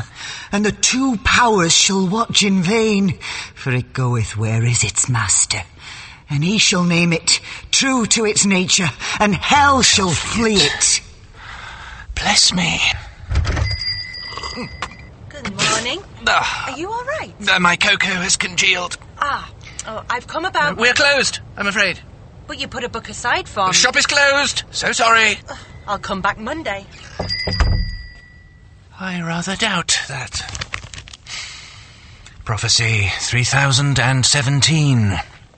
I see 4 riding, bringing the end, and the angels of hell ride with them. A young lady in the village of Tadfield is in possession of the only surviving copy of the nice and accurate prophecies of Agnes Nutter, Witch. And she's been annotating it making a lot more sense than many so-called experts could. Granted, the girl is no angel and lacks my skills at divination, but allowing for genetic drift, she could be a direct descendant. Has she inherited Agnes's psychic gifts? She knows Armageddon is imminent. We know Tadfield is where the Antichrist was born 11 years ago. But we don't have a name. Come on, Agnes. Where might you have buried it? Oh, wait. Just a moment. Prophecy 2315. Some say it cometh in New London town, or New York, but they be wrong. Nor seek ye in Tadfield, Norfolk, Tadsfield strong, Taddisfield, Devon. In his power he cometh to Tadfield Oxon, a young knight in the fief. Did I ever meet Agnes? A remarkable seer, but an impenetrable author. I should talk to Crowley about this. Speak of the devil. Spawn of hell, if you please, Aziraphale. How did you know it was me? Several thousand years ago, I was instructed to anticipate and thwart you. I can still fulfill the first of those duties, even if we have otherwise agreed to cooperate. And I have caller ID. Have you found the boy? Not yet, but I think a human might help us. Humans are very good at finding other humans. They've been doing it for centuries. It wouldn't work. He is the Antichrist. He's got this sort of automatic defense, hasn't he? Suspicion will slide off him like whatever it is water slides off of. We need a front organization to do the spade work for us. Professionals. I suppose so. I have a certain network of agents, a disciplined force. I could set them searching. I have something similar. You never know when they might come in handy. Do you think they ought to work together? No. I don't think that would be a very good idea. Ours aren't very sophisticated, politically speaking. Then we'll each contact our own people and see what they can manage. Good. Oh, that's it. Ducks. What? What water slides off of? Goodbye, Crowley. Goodbye, Aziraphale. Something's missing. What am I missing? This is the Radio 1 Breakfast Show with Nick Grimshaw. Thank you, Gemma Kearney. Good Surely morning, not everyone. this. And welcome to the show, especially you, Anthony Crowley. Oh, flames! Crowley, the horsemen are being summoned. The troops are assembling. Why aren't you with the boy Warlock? Where is the Hellhound? I'm very close to having everything ready, Master. Make sure you do. We'll talk again tomorrow. But right now, here's Queen. Is this the real life? Shadwell. Need his number. I forgot to tell Crowley about the girl's book. The book. Do we actually need anyone to find the boy if the book tells us his name? Yes, in his power he cometh to Tadfield Oxon, a young knight in the fief. Tadfield.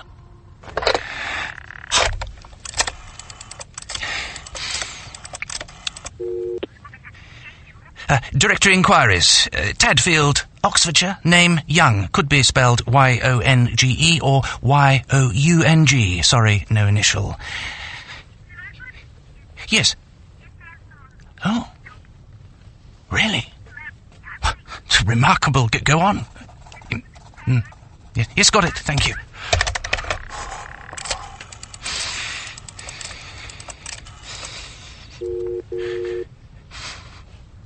Tadfield 666. Hello? If this is one of your jokes, Adam, you'll be confined to your room for a week. Hello? Sorry, right number. Found the boy. But am I too late? How long have we got? The horsemen must be being gathered.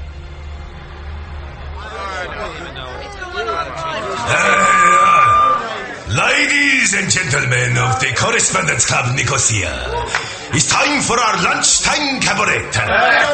Today featuring the hits of the famous family entertainer, Tommy Steele.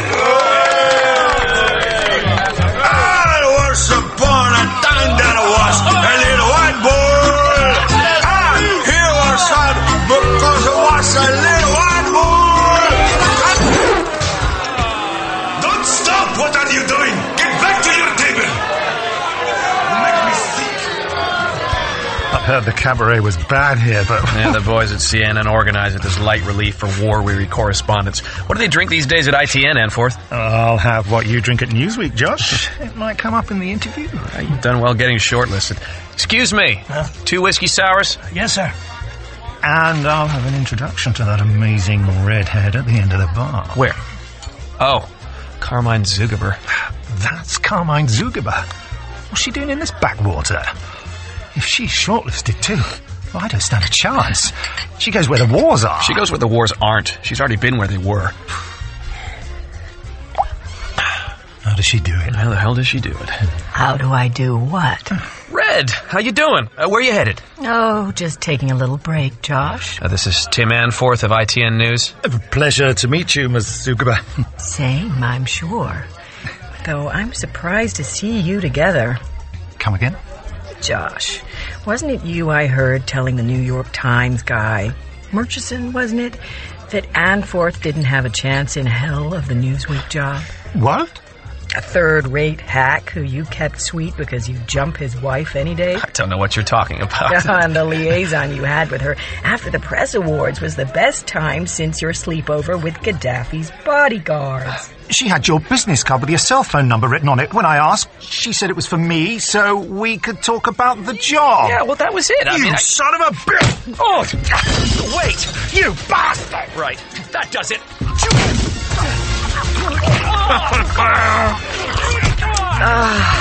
That's better. Miss Carmine Zugaber? That would be me. International Express delivery for you. Thank you. Can you sign for it, miss? Just there. W-A-R. It's quicker to write than Zugaber. Yeah. Oh, all right! A sword. I don't believe that's covered by our terms and conditions. Yeah. Well, you've delivered it now. You can forget it. Yes, miss. Thank you kindly. Sorry to run out on you, boys. Would have loved to stay, but I have to make a trip to England. Play nice now. You don't have much time left. The World at One. This is Martha Carney with 45 minutes of news and comment. I understand your company's theodolite was not designed to track ley lines, but it has worked very well in that capacity until now. Turning Point Power Station in Oxfordshire. It says the lines are beginning to shift position, which is impossible. Ley lines don't move about. How much nuclear material had escaped? We wouldn't say escaped. I'd love to talk to your supervisor, but I'm expecting someone. Terrorist activity. Yes, we have. No, I don't know a good time for you to ring back. Terrorists who are capable of taking an entire nuclear reactor. I don't know what time he's dropping in. It was predicted in a book I've since lost. It's definitely today. So they'll be quite strong terrorists. But you said the power station is still producing electricity. It is. That's all I remember.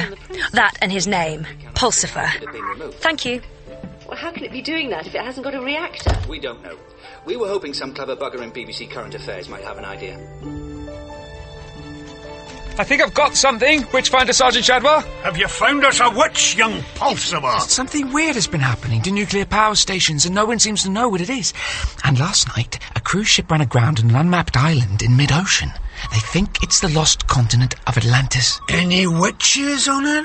Oh, I don't think so, but the Americans have sent troops as usual. That's just politics and geography. And here's something. A village in England that...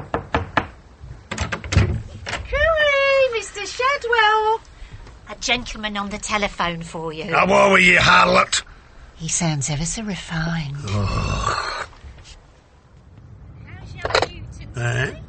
Okay, Mr. E. You see? What class of thing would that be? And where is this place, then? Fine. I'll put my best squad on it. Goodbye to you, sir. And bless you too, sir. Ta-ta, love. Dear boy, you great southern pansy. What was it, Private Pulsifer? There's this village which has been having some amazing weather for the last few years. What? Raining frogs and similar? No. Normal weather for the time of year. Call that a phenomena? I've seen phenomenas that'd make your hair curl. 2 calls in one day, Mr. Shadwell. Your little army must be marching away like anything. This one's not so refined. Ah, well, were you murrin' plash barazine? Aye? Okay, Mr. C. You see? What class of thing would that be? Aye, just as you say, sir. And where is this place? Oh, really? I'll put my best quad in it. Goodbye to you, sir. And may the forces of darkness spare you too, sir. Something about that fella. Snakeskin shoes for a start. Where were we, Private? There's a village in England which has normal weather for this time of year. That's not news. Normal weather for this time of year isn't normal, Sergeant. They have snow at Christmas. And when did you last see snow at Christmas? And long, hot Augusts? Every year? It never rains there on November the 5th, and it snows on Christmas Eve. And I was thinking... Oh, you don't want to develop bad habits, laddie. I was thinking that instead of sitting here, just cutting up newspapers in your flat... The Witchfinder Army HQ? The Witchfinder Army HQ, that I could just nip over there and look around. It's only 40 miles away. This place wouldn't be called Tadfield, would it? How did you know that? What are those two playing at now? Oh, well, so long as they pay up on time... Aye, I suppose it can't do any harm. Thanks. We'd better mark your destination on the wall map, laddie. Grab a wee pin with a flag from a drawer. Got one. Where is it? Tadfield. Ah! Here. Push it in. There. Good. Now, you'd better have the field telephone. You can these modern wee smartphones, Pulsifer. Oh, yes. This isn't one. Gosh, they knew how to build them in the 80s. Aye. Off you go, Private Pulsifer. May the armies of glorification march with ye. Oh, that pin just jumped out of the map. I'll get it off your trot, laddie.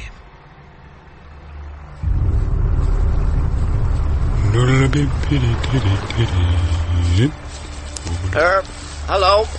Party name of Chalk, is it? Yes. International Express Delivery, sir. Parcel for you. Really? Bit of a stroke of luck I tried this bend in the river. Hardly a street address, is it? No, I suppose not. Nearly got myself run over parking on that corner. Blooming lorries. Never slow down. Are you all right, sir? You look very pale. No, I'm fine. Thank you. Funny old world, isn't it?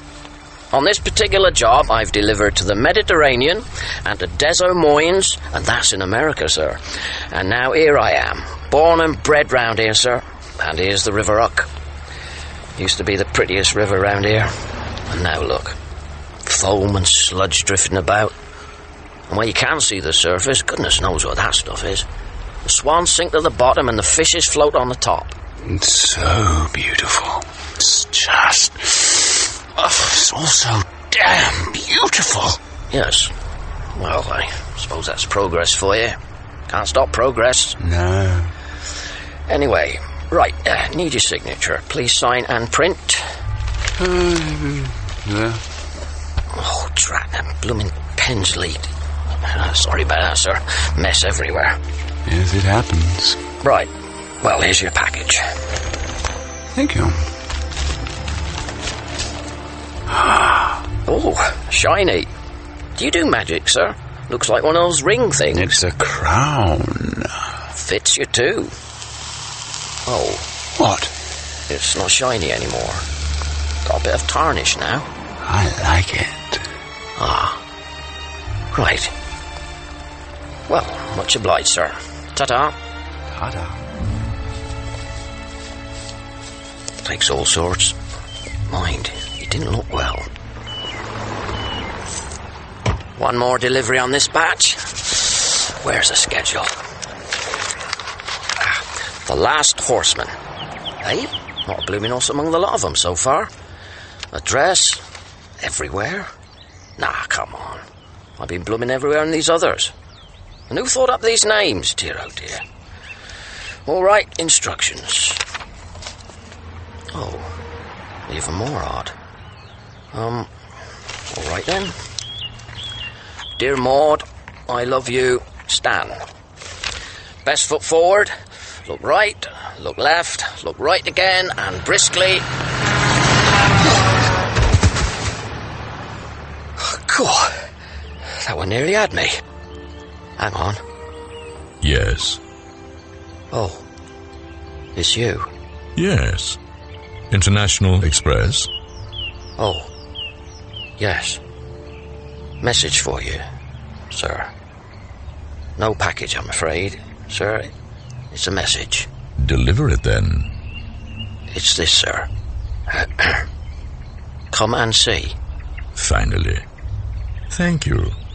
I must commend your devotion to duty. Sir? Ooh. It's all gone a bit bright. Don't think of it as dying. Just think of it as leaving early to avoid the rush.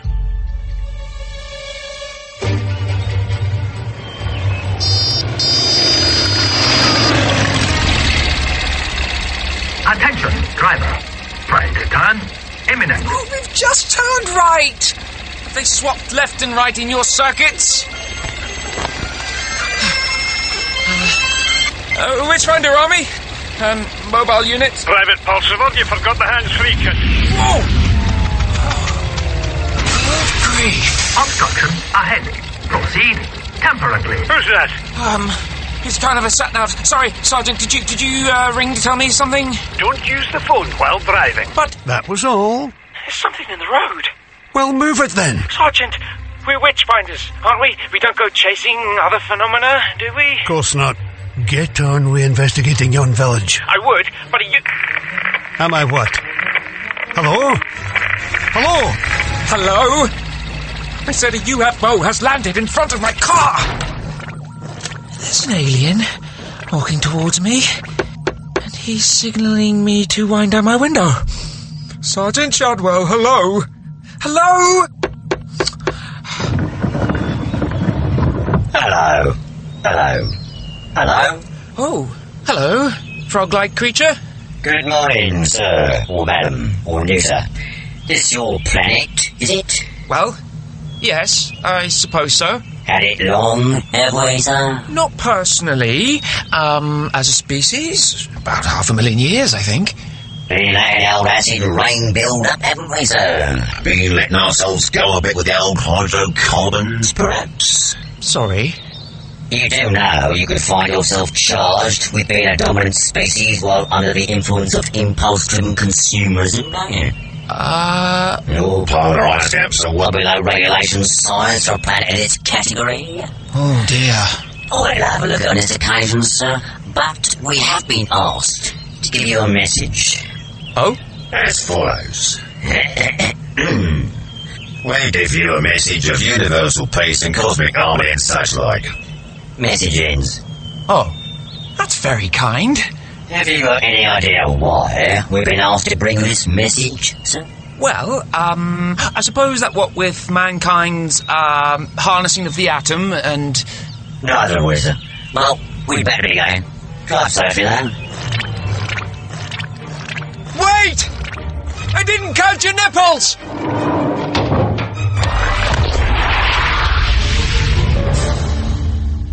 Another thing it said in the magazine Anathema gave me is that the Earth is hollow. It isn't. It jolly well is. All right, then. What about volcanoes? I didn't say it was hollow all the way through. It probably goes down miles and miles to make room for all the lava and oil and coal and Tibetan tunnels and such like. What do you mean, Tibetan tunnels? Didn't I tell you about them? It's amazing. You know Tibet? Yes. It's got secret masters. And they've got secret underground tunnels that go all over the world. So they know everything. How come they know everything? They just have to listen, right? They just have to sit in their tunnels and listen. My granny used to put a glass against the wall. She said it was disgusting, the way she could hear everything that went on next door. And these tunnels go everywhere, do they? All over the world. I bet they're down there now, sitting underground and we dig fast! What'd you have to go and do that for? I thought... That lot good trying to surprise them, isn't it? With you shouting out like that, and you just have to go and warn them. Yeah, I suppose so. What's that? I think it was a car. Up on the Chalk Quarry Road. It's crashed. Come on, we can play rescuing people. Attention. To continue journey, please turn car upright. It's a Wasabi 823cc. You don't see many of these. Not rolled on their sides, you don't. Most of them won't roll the right way up, neither. Why has it got Dick Turpin written on the door? Attention. To continue journey, please turn car upright. It's got a sat-nav thingy. There's someone in it. Brian, Wensley, take that end. Pepper, push here with me. On 3. 3.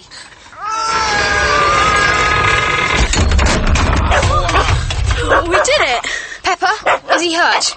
No, but he's a little bit unconscious. Are you all right, mister? What happened? I was driving along, and that hole appeared in front of me with a man in it. Adam, look. He's right. It's a Tibetan. He's going back down the hole. Let's catch him. No, we have to help the driver. Hello? Is your name Dick Turpin? Newton. Pulsifer. We shouldn't move in too far, because of the broken bones. We ought to get help. I know who to take him to. The witch. In episode 3 of Good Omens by Terry Pratchett and Neil Gaiman, the supernatural beings were Aziraphale, Mark Heap, and Crowley, Peter Serafinovich. The apocalyptic horse persons were Carmine Zugaba, Rachel Sterling, Chalk, Harry Lloyd, and Death, Jim Norton. The them were Adam Thomas Wright, Pepper, Holly Burgess, Wensleydale, Bobby Fuller, and Brian, Lewis Andrews. And the humans. Agnes was Josie Lawrence, Newt, Colin Morgan, Anathema, Charlotte Ritchie, Shadwell, Clive Russell, and Madam Tracy, Julia Deacon. The International Express delivery guy was Ron Cook. Anforth, Nicholas Briggs, Van Horn, Trevor White, and Lopez, Mitch Benn. Major Pulsifer was Ben Crow, and Blake, Teo Maggs, with Nick Grimshaw, Martha Carney, and Neil Sleet as themselves. Other parts were played by Andy Seacombe, Wilfredo Acosta, and members of the cast. Good Omens was dramatised by Dirk Maggs and directed by Dirk Maggs and Heather Lama. The producer was Heather Lama.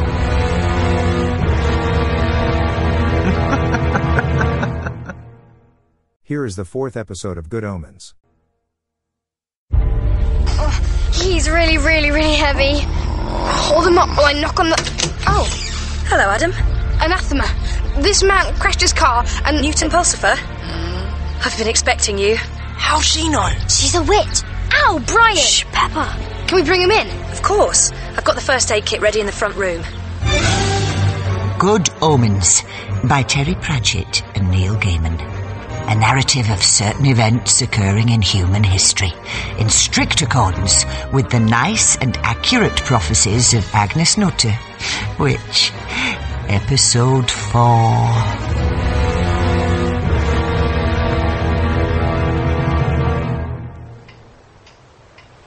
How are we feeling now? Bruised. You banged your head on the steering wheel. Nothing broken, though. Is the car all right? A little voice inside keeps saying, please turn car upright. But it's upright. It's Wasabi 823cc. They do that. Probably took a knock. What happened? I swerved to avoid a Tibetan in the road. At least, I think I did. I think I've probably gone mad. Is that your clock? It looks like something out of Edgar Allan Poe. Oh, it was built by an ancestor of mine, Sir Joshua Device. You may have heard of him.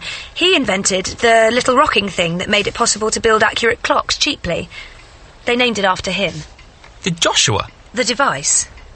The Device is named after a real person? Oh, yes. A fine old Lancashire name. From the French, I believe. You'll be telling me next you've never heard of Sir Humphrey Gadget. Oh, now come on! Who devised a gadget that made it possible to pump out flooded mine shafts? Or Pietro Gizmo? Or Cyrus T. Doodad, America's foremost black inventor? Thomas Edison said that the only other contemporary practical scientists he admired were Cyrus T. Doodad and Ella Reader Widget. I really must have banged my head. I did my PhD on them. The people who invented things so simple and universally useful that everyone forgot that they'd ever needed to be invented. Sugar? You normally have 2. Me? Here. Thanks. Oh. Do you know, I've never met a witchfinder before. But how? I had to look in your wallet. I had to know it was you. My warrant card. Oh, beautiful calligraphy. I wish I could command all beadles, magistrates, bishops and bailiffs to give me free passage and as much dry kindling as I require. It's just a weekend hobby. I'm really a computer engineer. Could you please... Anathema device. I'm an occultist, but that's just a hobby. I'm really a witch. You're half an hour late, so you better read this index card. It'll save a lot of time. Please turn car upright. I expect we'll get a medal or something. Rescuing a man from a blazing wreck. It wasn't exactly blazing. It's not very wrecked now, it's right side up. Please turn car upright. Keep saying that. It's a Wasabi. The worst car ever built. They said on Top Gear. I don't see why we shouldn't have a medal just because some old car doesn't know when to catch fire. I don't think the police believed us when we told them a Tibetan tunnelled up through this hole. Maybe he wasn't Tibetan. What's a Tibetan supposed to look like? The Dalai Lama. Oh. If we can't down the hole, we could go to Tibet. We could learn marital arts and stuff. I saw this old film where there's this valley in Tibet and everyone there lives for hundreds of years. It's called Shangri-La. My aunt's bungalow's called Shangri-La. Not very clever, naming a valley after some old bungalow. Might as well call it Dunroman or the Laurels. What should we do now? They're dipping sheep over at Norton Bottom Farm. We can go and help. Dunno. I reckon we should do something about whales and forest and such like. Like what? You know, we could go into Tadford this afternoon and not have a hamburger. If all 4 of us don't have one, that's millions of acres of rainforest they won't have to cut down. They'll be cutting them down anyway. Same with the whales.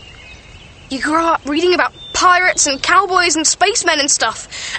And just when you think the world's all full of amazing things, it's really dead whales and climate change and nuclear waste hanging about for millions of years. It's not worth growing up for, if you ask me. But we don't have a choice, Adam. This world could have been great, Wensley. But instead it's rotten. And it's time to do something about it, to make it better. Oh, my head. You alright, Adam? Yes. Serve everyone right if all the nuclear bombs went off and it all started again, only properly organised. Come on, we ought to be planning a way to do it. I don't want bombs going off to change the world. We'll all get blown up. Speaking as a mother of unborn generations, I'm against it.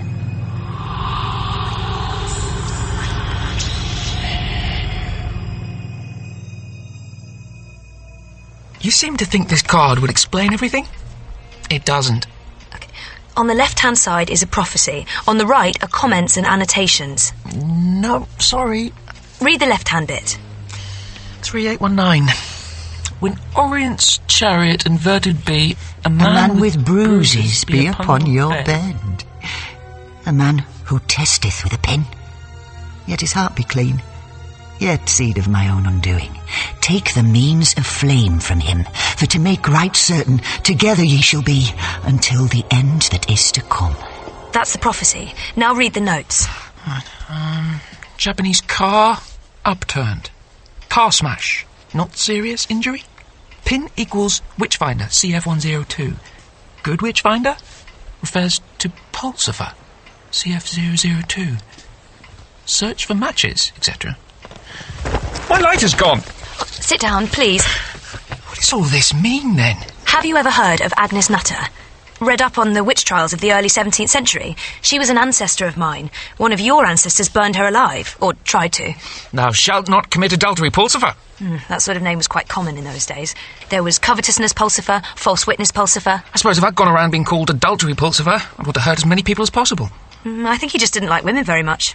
Well, thanks for taking it so well. But things have changed. Witchfinder Sergeant Shadwell's stuck more pins in the wall map than he ever has in witches. Not the point. This is one of Agnes's prophecies. She knew I'd crash my car? Yes.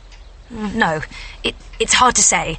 Agnes came up with the kind of predictions that you can only understand after the thing has happened. So, how did she prophesy my car crashing? Well, we know she was generally very good if her descendants were involved. Of course, she wouldn't know anything about cars. Agnes was like someone looking at a huge picture down a tiny little tube. She wrote down what she understood of the tiny little glimpses. What a nice person. You could almost overlook her stuffing sacks of gunpowder up her skirt and blowing up an entire village. It was your many times great-grandfather who lit the match. OK, sorry. Did I tell you about the Tibetan coming out of the hole in the road? Oh, I know about them. 2 of them came out of the front lawn yesterday. The poor things were quite bewildered, so I gave them a cup of tea and they borrowed a spade and went down again. How did you know they were Tibetan? Well, if it comes to that, how did you know? Saffron robes, bald head. You know, Tibetan. One of mine spoke quite good English. It seems that one minute he was repairing radios in Lhasa, next minute he was in a tunnel. He doesn't know how he's going to get home. Oh, if you'd send him up the road, he could probably have got a lift on a flying saucer. Oh, that alien that looked like a toad. He landed here too. It's about the only place he didn't land, according to the radio. Delivers a short, trite message of cosmic peace, and when people say yes, well, he gives them a blank look and takes off again. Signs and portents, just like Agnes said. You're going to tell me she predicted all this too, I suppose? It's in the card index. She did it all on a card index? No, a book, which I've, mislaid. Luckily, we made copies and indexed them. We built up quite a concordance over the years, and my grandfather came up with a cross-referencing system. Here we are. 3988. When men of crocus come from the earth, and green man from the sky, yet cannot why, and Pluto's bars quit the lightning castles, and sunken lands riseth, and 3 cometh together, and 4 arise upon iron horses ride. I tell you the end draweth nigh. Which means?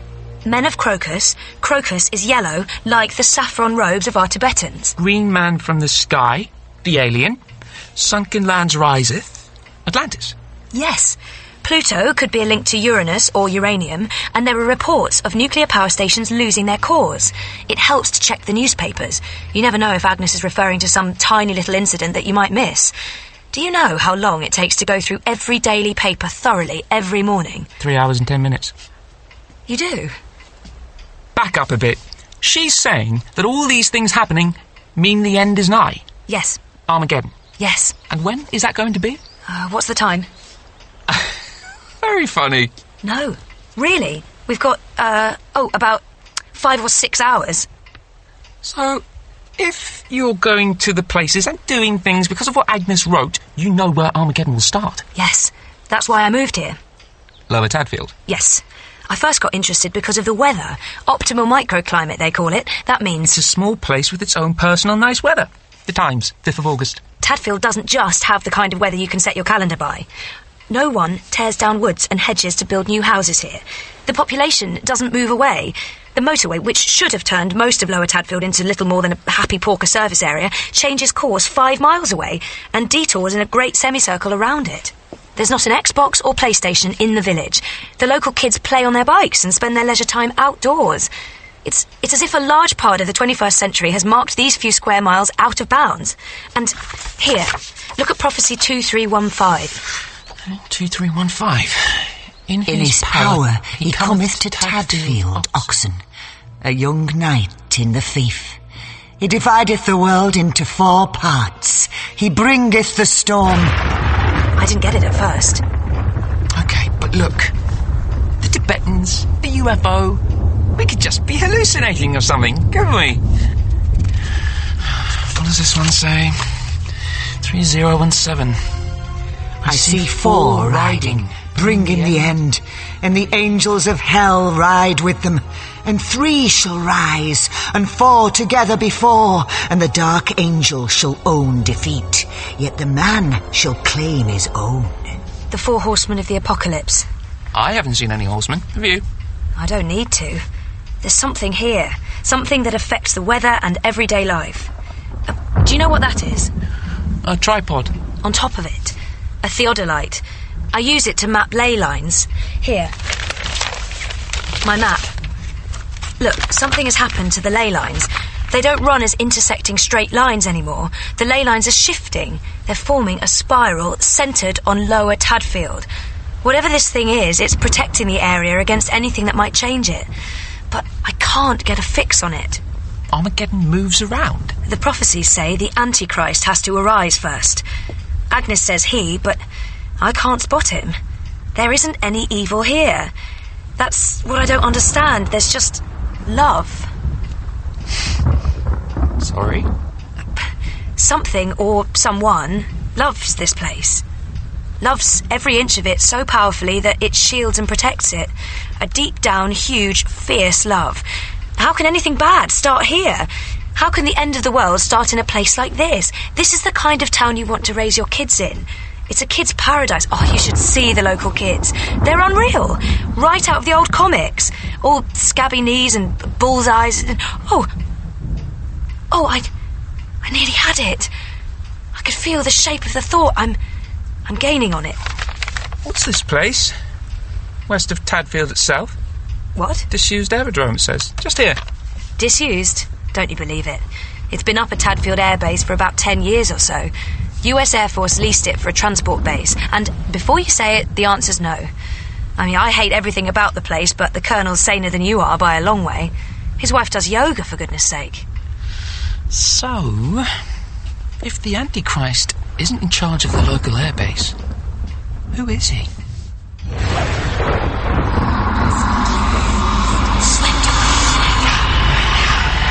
It's all got to be blown up and started again. But, Adam, if everything gets blown up, giant ants will take over the world.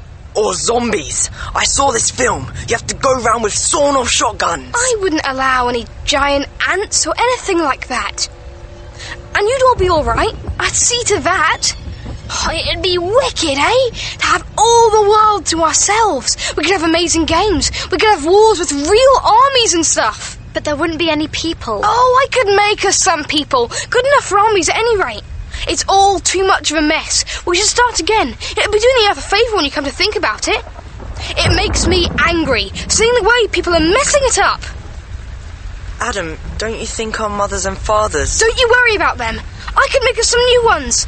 There won't be any of this being in bed by 9:30 either. You don't ever have to go to bed, ever, if you don't want to. Or tidy your room, or anything. But... You just think of all the amazing stuff afterwards. You could fill up America with all new cowboys and Indians and policemen and gangsters and cartoons and spacemen and stuff. Won't that be fantastic? Suppose. Don't know. You sure? But there was once real cowboys and gangsters, and that was great. And there will always be pretend cowboys and gangsters, and that's great too. But real pretend cowboys and gangsters that are alive and not alive and could be put back in their box when you were tired of them... Not so great. No. Yes! Adam, the point about gangsters and cowboys and aliens and pirates is you can just stop being them and just go home. We don't ever have to go home. You just leave it all to me and it will all be great. I've got some new friends coming. You'll like them. We're really going to show everybody.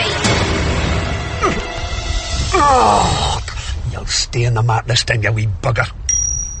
What in the black blasted hills of Hades? Come! Witchfinder son! Here of Babylon! Oh, Mr. Shadwell, you know the closest I've been to Babylon is Torremolinos. A trip paid for by the wages of sin, no doubt. What evil are you planning now, you painted strumpet? I'll be getting us a nice bit of liver for Sunday. I'd sooner sup with a deal, woman. Now, I've got a wee pin to put in Tadfield here. Did you see that? It jumped out of the wall. Here. Thank you. Anyway, if you let me have your plate back from last week, it'd be a help. There's a love. Aye, I'll bring it over in a bit. Get in yet. Oh! Mr. Shadwell. What? Are you all right? No, I'm not. This bloody pin's red hot. Oh, dear. Just one other thing. Would you mind banging on the wall hard at about 3:20? I'm doing a séance then. My knees are giving me chip. What for, woman? Bit of thumping saves me having to operate the table wrapper. Do you want me to try and stick the pin in your mat? Certainly not.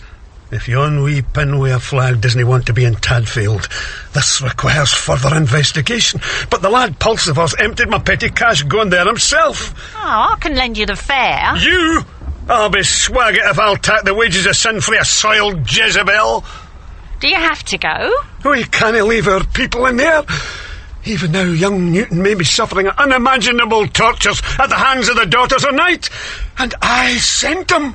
Well, if you can find the money to go, wrap up warm. It's blowy outside. Who else is there? Oh, the Southern Pansy, Aziraphale, or Crowley, the flash bastard in the sunglasses. Both of them wanted us to investigate Tadfield. I'll ask one for an advance on our retainer. The one with the sunglasses, pretty sure he's mafia. But yon Aziraphale got to be a Russian spy in that Ponzi bookshop of his. I'll ask him for the money. It's risky, but the lad is on his own.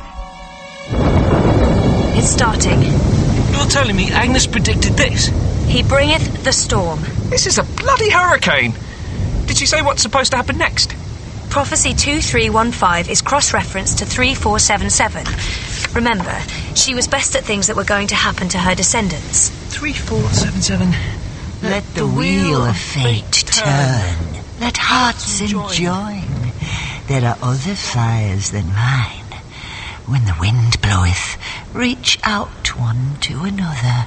For the calm cometh when red and white and black and pale. Approach to peace is our profession. The last part is hard, but let hearts enjoin. When the wind bloweth, it could be about us.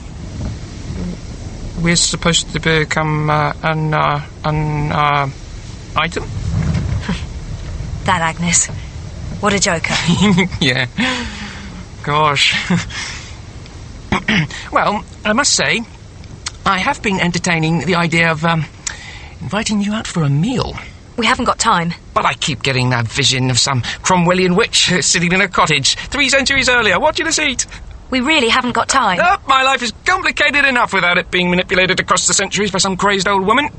Your life isn't complicated at all. I can see it as clearly as Agnes might. It stretches all the way to early retirement, a whip round from the people in the office, a neat little flat. Yeah. What have I ever really done? I've never robbed a bank. I've never had a parking ticket. I've never eaten Thai food. Come upstairs. I've never even been to America or France, because Calais doesn't really count. I've never learned to play a musical instrument. I've never even... Upstairs, now.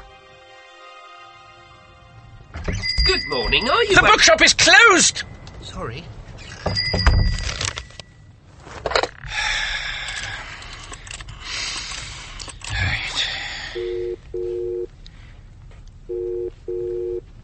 Madam Tracy draws aside the veil.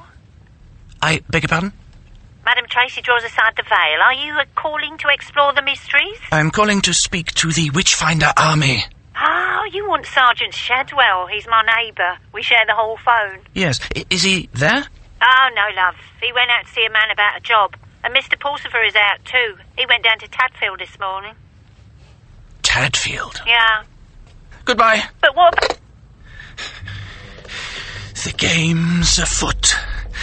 Time to roll up the rug and talk to headquarters. Chalk circle intact. Candle lit. Deep breath. Say the words. All things bright and beautiful, all creatures great and small, all things wise and wonderful. Well? It's me, Aziraphale. We know. Who is this? We are the Metatron, the voice of God. Perfect! Indubitably. Yes, look, I've got great news. I've located the Antichrist. I've confirmed his location and everything. Well? So you can stop it all happening. In the nick of time. You can stop it all and there needn't be the war. Why not? We will win, Aziraphale. But... The point is not to avoid the war. It is to win it. The forces of darkness must be beaten. We have waited a long time. Oh, I see. What are you in now? We're closed! This is not to say you have not performed well. Well done. I'd forgotten about ineffability, obviously. We thought you had. You will, of course, be joining us, won't you? Well, of course it has been simply ages since I've held a flaming sword. Yes, we recall that you lost it. This gives you the opportunity to locate it, doesn't it? Hello? Are you in there? Go away! Say again.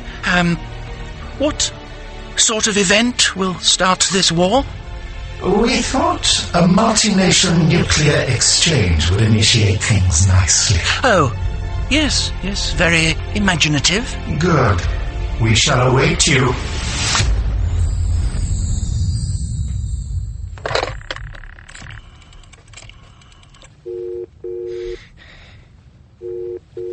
Hi. Crowley, listen, I haven't got Crowley. much time. It's all in that book. Speak out of Stop turn. making noises. Shout. It's in Tadfield. That was what I was sensing. You must go there and... Oh, bugger! Mobile! He has a mobile. I know you're in there. I can hear you. I can see a candle through your letterbox. A chalk circle. I smell incense. Really mean it. Hello? Crowley, it's me. Are you alone? Nah, got an old friend here. Call back later. How are you, you spawn o' hell? Oh, no! I ken what people do with circles and candles and incense. I've seen the devil rides out 15 times. I could see what you were about, witch. Things are not what they seem, Mr. Shadwell. I'll bet you, southern pansy. No, I mean... Too late, demon. I have all I need. Bell! Open, please! Book! Careful! That is the only copy of Agnes. And... You've knocked over the candle! Seppo! No! By the powers invested in me by virtue of my office of Witchfinder, I charge ye to quit from this place! Don't come in! Put the fire out, and please! return henceforth the place from which you came! Don't come any closer! Causing never to come again to vex us! It really isn't wise for a human to set foot in this circle and without... deliver us from evil! It's rude to point! Returning no more! Keep out of the circle, you stupid man! Oh, shit.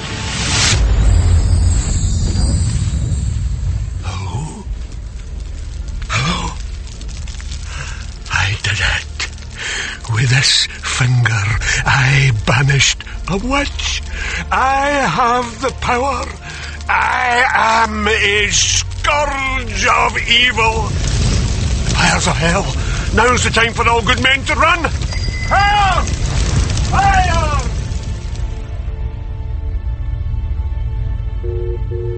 Madam Tracy. I need to speak to the Witchfinder Army. Oh, you want Sergeant Shadwell? Is he there? Both Mr. Shadwell and Mr. Pulsifer are out. Now, if you don't mind, it's one of me mornings, and I can't leave me gentleman like that for long, or he'll catch his death. And at 2, I've got Mrs. Ormerod and Mr. Scroggy and young Julia coming Right. over for a sit-in. Thank you. And there's the place to clean and all beforehand, but Okay, tell him Mr. Crowley rang. I'll give Mr. Shadwell your message. Thank you.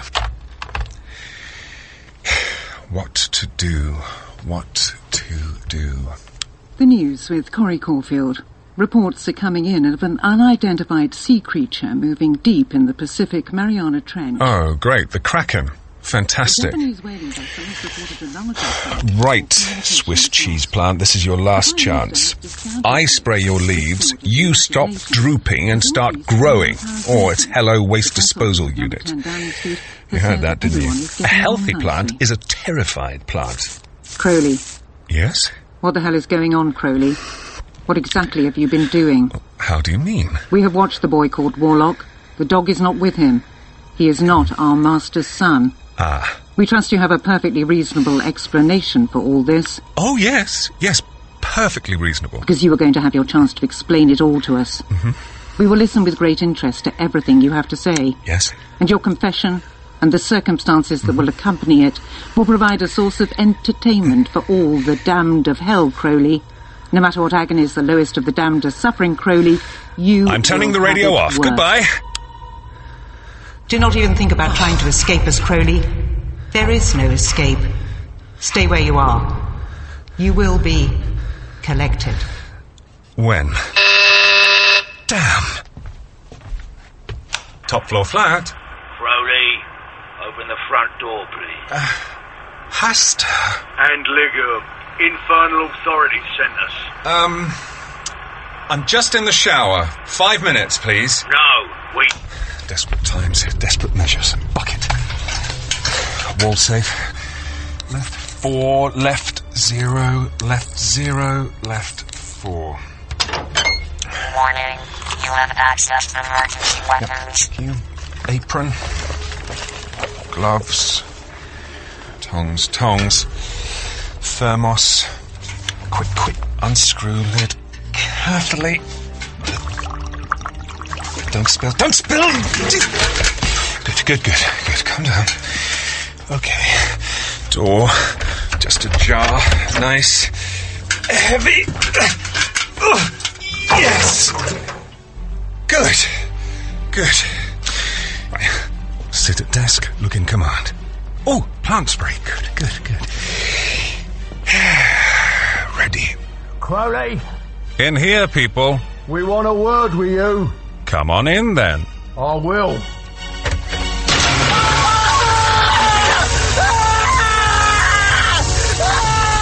Mind the bucket on the door. Might as well come in, Hasta. Watch your step. Holy water. You complete bastard. There are depths not even demons would stoop to. Hi. He hadn't never done nothing to you. Yet. Your fate will be whispered by mothers in dark places to frighten their young. Go away. What's that? This is a pound shop plant mister. Cheapest and most efficient plant mister in the world. It can squirt a fine spray of water into the air. Do I even need to tell you what's in it?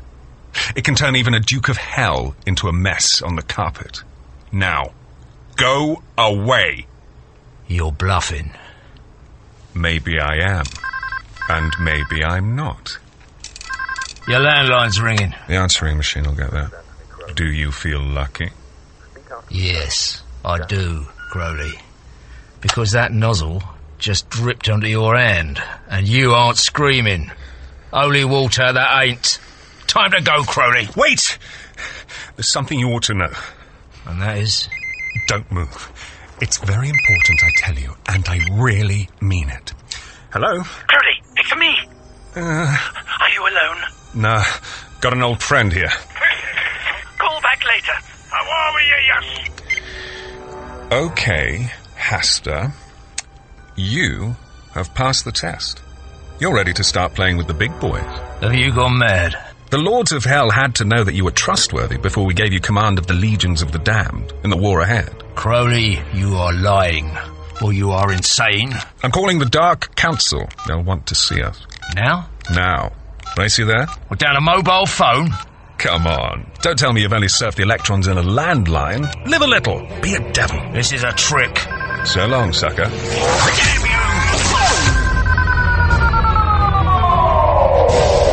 Hurry up, Hasta! You bastard! I'm a good 5'7" ahead of you! I'll get you! You'll have to do better than that. You won't get away! That's the third ring. Here goes nothing. Hasta! I'm waiting for you!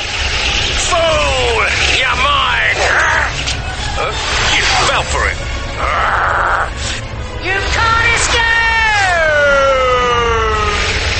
You have to come out somewhere. I'll just follow. That's what I'm hoping. Fourth ring. Am I too late? Hi, this is Anthony Crowley. Made it. Speak after the tone. Ciao. Right. What? You bloody snake! What is this? Iron bars do not a prison make, but magnetic tape works nicely. One telephone answering machine with resident Duke of Hell. Thank goodness for old technology. Now, any holy water left? Excellent. Goodbye, Hasta.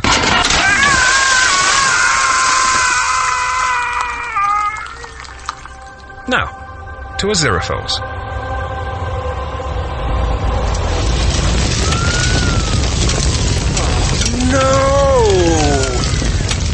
happened? Are you the owner of this establishment? Do I look like I'd run a bookshop? I wouldn't know about that, sir. Appearances can be deceptive. I am a fireman.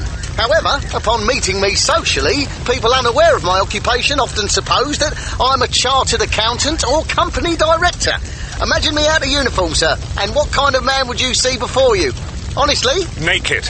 Oh, for goodness sake. Aziraphale! Aziraphale! Oh, for God, for sake, for somebody's sake! This was my friend's shop! I'm sorry for your loss, sir. You found him? No, sir.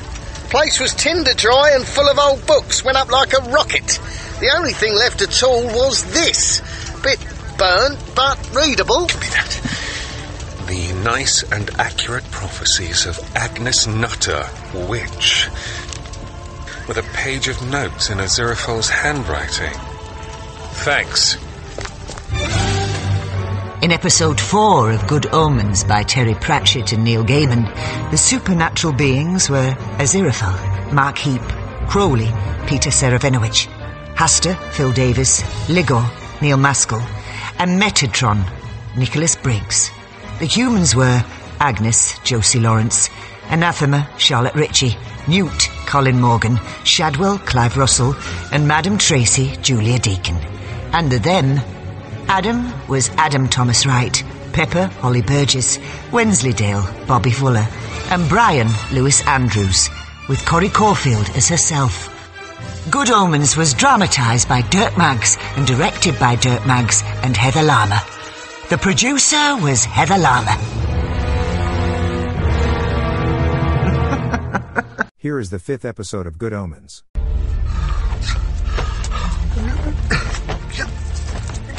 Oh, Mr. Shadwell, you look exhausted. Where have you been? Get away from me, woman. Oh, can't you find my keys? Have you hurt your finger? Don't get in front of it. No one in the Witchfinder army has ever exorcised a demon. Not even Company Sergeant Major Narcar with his armour-plated book, 8-pound bell and reinforced candle. Who is to know the ultimate weapon was right here, on the end of my helm? Ah, that's nice. Stand back, I tell you. The powers of darkness have met their match, and... Oh, you need a nice cup of tea and a good lie down. I can't. Private Pulsifer is in Lower Tadfield. I have to save the lad from heathen passions and occult wiles. I'm sure Newt'll know what to do about them. Come and have a nap in my spare room. We'll find your keys later. I'll make us both a nice cuppa after the séance. Aye, exorcism is exhausting, you ken. But I did it! Good Omens by Terry Pratchett and Neil Gaiman. A narrative of certain events occurring in human history, in strict accordance with the nice and accurate prophecies of Agnes Nutter, witch. Episode 5.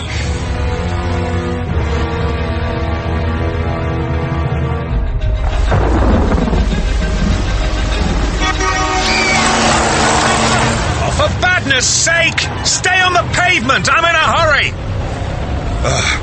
Crowley, it's going to be a stressful day. You need something to calm you down. This is Gardener's Question Time from Tadfield Gardening Club in Oxfordshire. Perfect. It's a rich loam soil in the east of the parish, rising to chalk in the west. With me are Bob Flowerdew and Pippa Greenwood. And how are you finding Tadfield, Bob?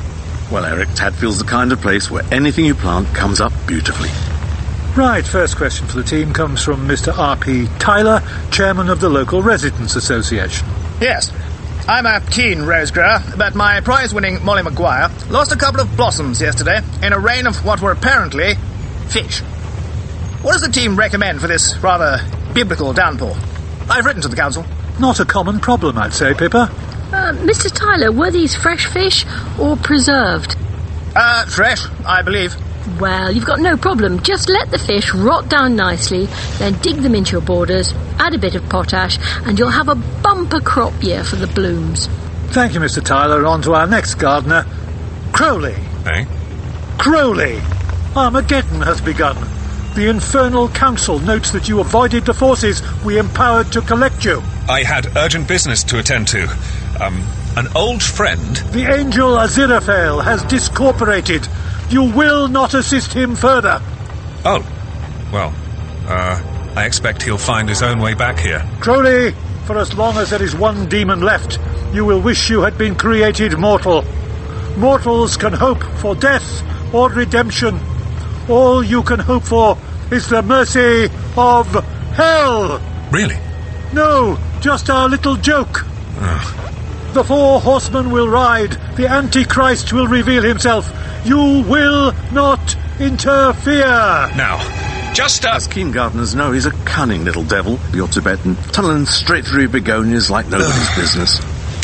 Car, steer yourself for a bit. We need to pick up the M25, then the M40 westbound. Now, what's he written?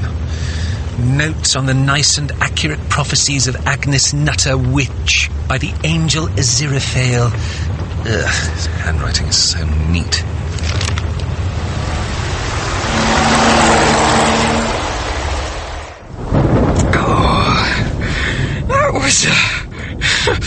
That was wonderful. Good. The Earth moved for everybody. I mean, it was really wonderful. I always hoped it would be wonderful. And it was! I know you did, Newt, and it was. It's very disturbing, being with someone who knows what you're thinking. Especially when they're a witch, and you're a witchfinder private, who's supposed to be burning them, instead of, you know. Uh-huh. We could do it again. Nope. Oh. Why not? Agnes predicts we only do it this once. No, she couldn't predict that. Don't believe it. Card index, please. Here. Thank you. This one. Let's see. Upon the day of Armageddon, a device and a pulsifer shall disport themselves wantonly. The one and only time to lay together. Believe me now? Well, it's not so much your great-great-great-grandmother prophesying us doing it. It's the encouraging comments in the margin by your other ancestors. Here's a towel. Hurry up and shower. We haven't got long before the world ends and the hot water's running out.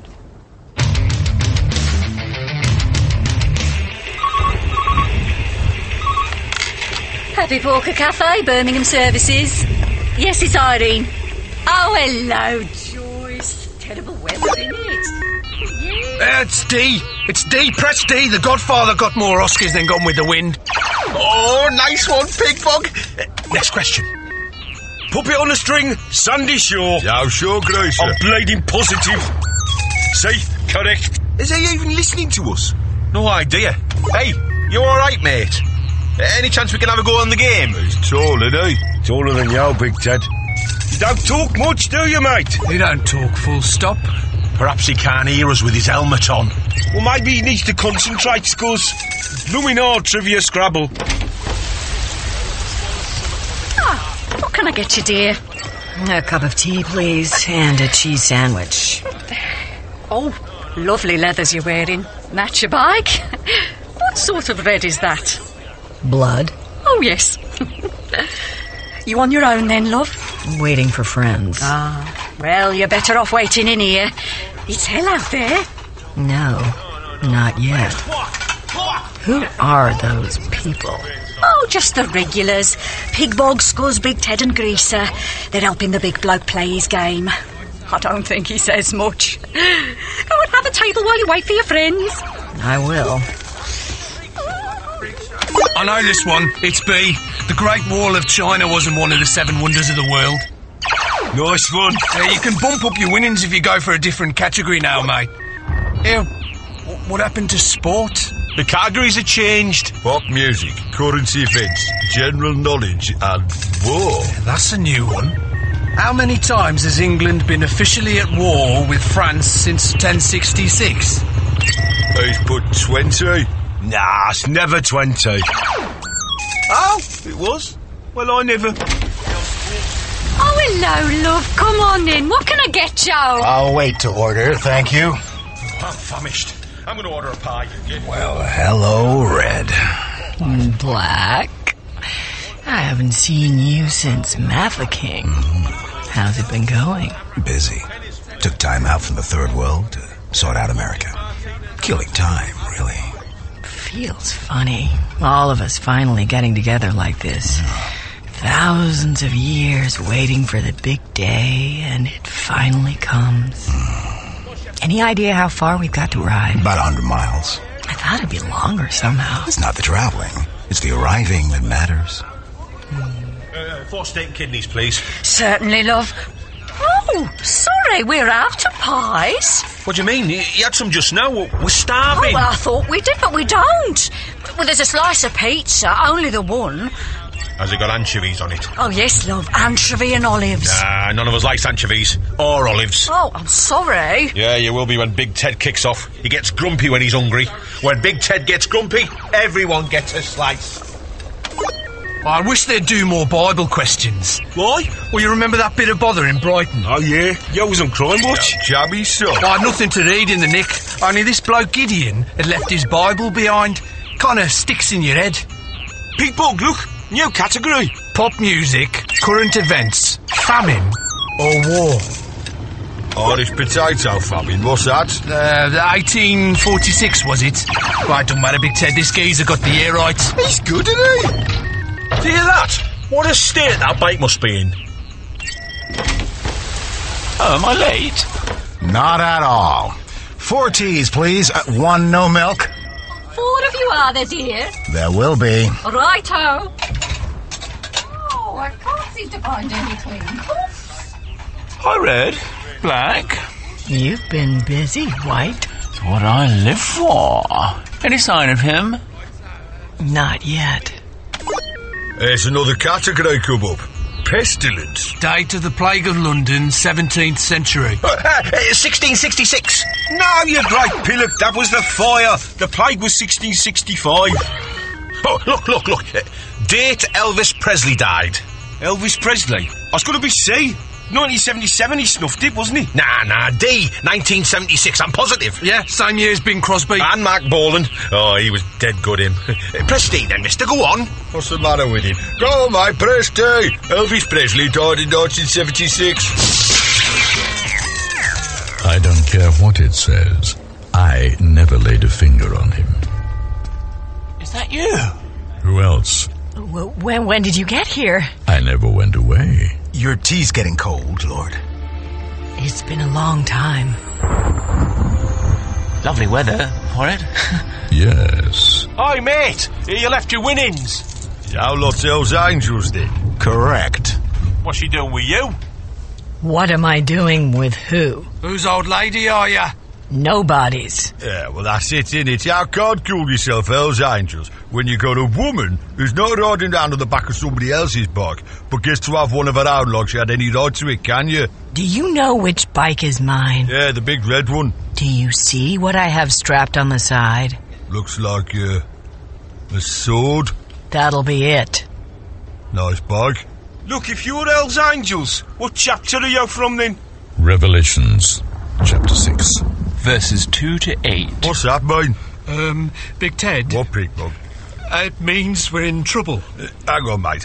You spent the last half hour playing an archives machine. Not a bloody word. Helmets on, visor down. You get all the answers right, and then you walk away from your winnings. So? So show us your face. You want me to lift my visor? Yeah. I don't think it's a good, As you wish. What's he got in there? It's a bleeding skull. Jesus Christ. Well, I think he might be along in a minute and all if he can find somewhere to park his bike. Hell's Angels. That's us, Big Ted. The real McCoy. I'm War. The old firm. I'm Famine. I'm Pollution. Took over when antibiotics came in and Pestilence retired. And Yow? Yes. I've seen Yow before. Yow was on the cover of that Blue Oyster Cult album, and I've got a ring with your head on it. I get everywhere. Oh, what kind of bike you riding? Ride with us, and you'll see.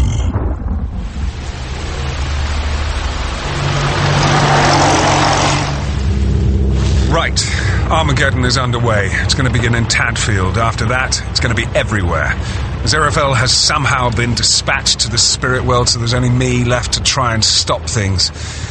Okay, first order of business, try and find a shortcut over the M25. So, making a left here, then this right, and we are in the biggest traffic jam ever. What in hell? On the M25 London Orbital motorway, which is now suffering a total stoppage with no moving traffic anywhere. Police are instructing motorists not to attempt to leave London. There'll be more information in the main bulletin. Gosh, head office never said that rerouting the M25 into the shape of the dread sigil Odegra was anything more than a random act of profanity. What does he want? Yes, officer? Got to ask you to turn back. 3 vehicles have already attempted to cross this flyover and they're all in flames. Same on all the M25 crossings. But I urgently need to be in Oxfordshire. I have to find the Antichrist. Well, that's all very well, but you wouldn't want to risk your lovely old Bentley. Officer, have you never seen an example of spontaneous automotive combustion? Never even heard of it, sir. Watch this. Sir? Wait! Driver of the Bentley, do not attempt to cross the flyover! All units westbound on M40. There's a vintage Bentley on fire, headed in your direction. Driver is a grinning lunatic in sunglasses, also on fire. Over. Down, Schutze. Hello? Ah, Mr. Young. R.P. Tyler, chairman of the Lower Tadfield Residents Association. Mr. Tyler, good afternoon. It would be a good afternoon, Mr. Young, if I could walk my wife's dog without fear of attack. Imminent attack? I speak of your son Adam's dog, Mr. Young. I do not trust your son's dog. 3 days ago, it snarled at Schutze, and its eyes went an alarming shade of red. Mr. Tyler, if a dog's eyes are red, it is hardly a symptom of rabies. Nonetheless, I intend to write to the Tadfield Advertiser about the general behaviour of your son and his gang. The decline of morality in the youth of today is my theme. Mr. Tyler, I'll have a word with my son about keeping his dog under control. As for behaviour, Adam is, on the whole, a responsible child. But he is no angel, and I would not want him to be. Good day. That told him. Schutze, stop there.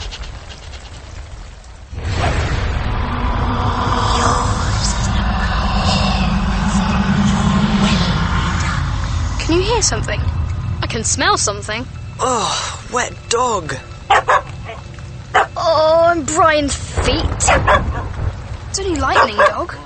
Adam, the chalk quarry's all right for gang meetings when it's sunny, but maybe not now. Yeah, I want to go home. I'm wet. We don't have to go home no more, Pepper. Not if we don't want to.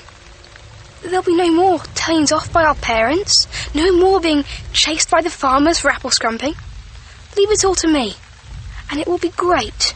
We could go to the bus shelter. Brian, Pepper, Wensley, you're not listening. Once everything's been blown up and we start again, there'll be no end to the fun we can have. It'll all just be for us. They'll be exploring and everything. But who'll do all the cooking and washing and stuff? No one will have to do any of that. You can have all the food you like. Chips, pizza, anything. And you never have to wear new clothes, or have a bath, or go to school, or do anything you don't want to, ever again. It'll be wicked. But Adam, how do you know? I just do. It's just in my head, in my dreams. You'll see. When my new friends turn up. My new friends.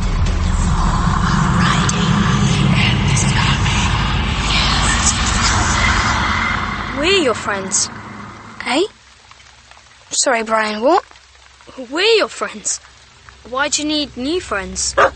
Oh, them. You'll like them. They'll be riding in soon. And then we're really going to show everybody.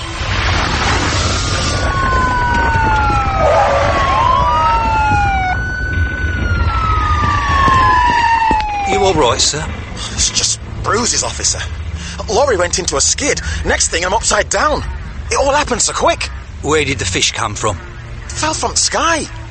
1 minute I'm driving along at 60, next second, whap!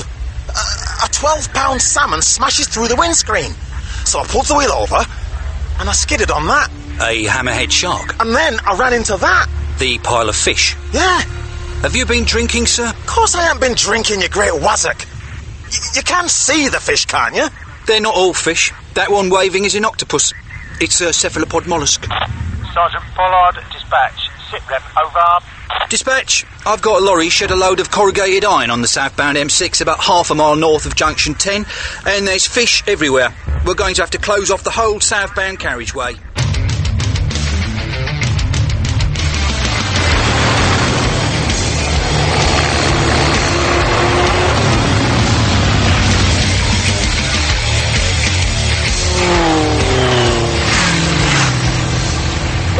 Why so miserable, Pigbog? We're real Hell's Angels now. That book of Revelation. If I'd have known we was going to be in it, I'd have read it more carefully when I was banged up. We ought to have names for a start. What do you mean, we've got names? Well, they're the 4 horsemen of the apocalypse, right? War, famine, death, and the other one, pollution. Yeah, so? So, we're the other 4-horse, bikers of the apocalypse, so we need proper names. Ah, right. Then I'll be War as well. You can't be War, Ted. That tall bird's War. You've got to be something else. GBH then. I'm gravest bodily harm. That's me done. What are you going to be, Scuzz? Oh, yeah. Can I be rubbish? Or embarrassing personal problem? I can't be rubbish, mate. He's got that one sound up, pollution has. Gravest bodily harm, embarrassing personal problems, Pigbog and Greaser. I want to be cruelty to animals. All right, Greaser. And I'll be, voicemail. I hate voicemail. You can't be voicemail. What kind of a name is voicemail? It's a problem of life, innit? I hate bloody voicemail. Can I change mine, Pigbog? I want to be things not working properly even after you've thumped them. All right, I wish I'd never started all this. All right, I'll be really cool people. I hate them. Really cool people? Yeah, they get right up my nose. All right, them in front are death and famine and war and pollution. We are gravest bodily harm, cruelty to animals, things not working properly even after you've given them a good thumping, and really cool people. Now keep your eyes peeled, there's something up ahead. What's all them police cars for? You! On the bikes! Turn back! The southbound carriageway is closed! Shouldn't we, stop or something? Yeah, it could be a pile-up ahead. Hey, we are the other 4 horsemen of the apocalypse. We do what that lot up ahead do. We follow them.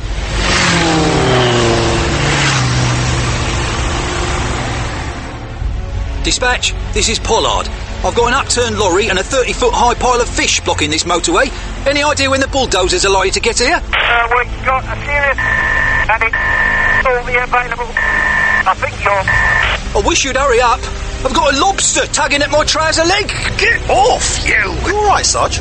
I just don't like lobsters. Too many legs. What's that noise? Bikes, sir. 4 of them. Not ours. Doing well over a ton, I'd say. There's supposed to be a roadblock back there. They're not slowing down. Well, they'll have to. There's the blockage. Fish everywhere. The end times bring new challenges, Red. What a mess. I love it! Death! You're slowing down. I'll catch up. Shall we? Let's go.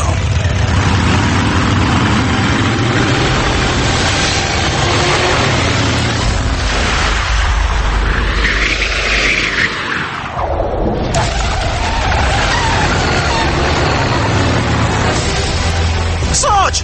Do you see that? The 3 bikes took off and flew over it. Landed on the other side, kept rolling. I don't know where the 4th went. Did you see that, GBH? They flew right over the lorry. Hell. Well, if they can do it, we can too. Yeah? We're the 4 bikers of the Repocalypse. Hang on. There's 4 more coming.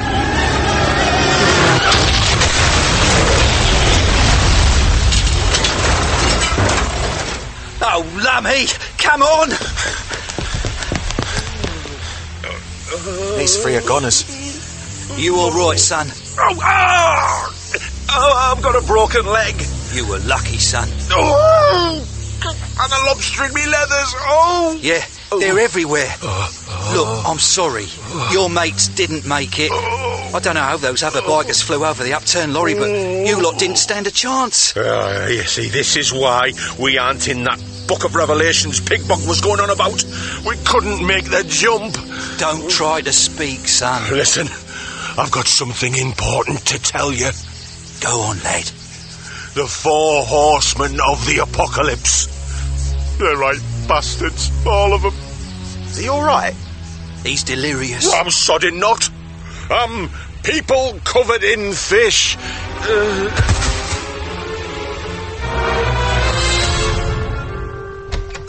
Hello, Mrs. Ormerod. How was the trip from Belsize Park? Mustn't grumble, Madam Tracy. Thanks for fitting us in.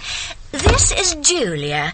She runs a cut above the rest in the high streets. Oh, the name's changed to Hair Today. Wasn't it Curl Up and Die? Yes.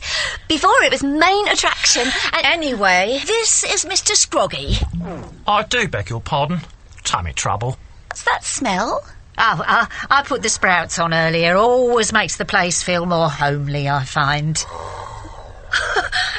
Goodness, Mr. Scroggy. Your stomach. No. That's my neighbour, Mr. Shadwell. He's having a lie down in my spare room. Very tired, poor thing. Do come through to the parlour. I've got the table ready and pulled the curtains.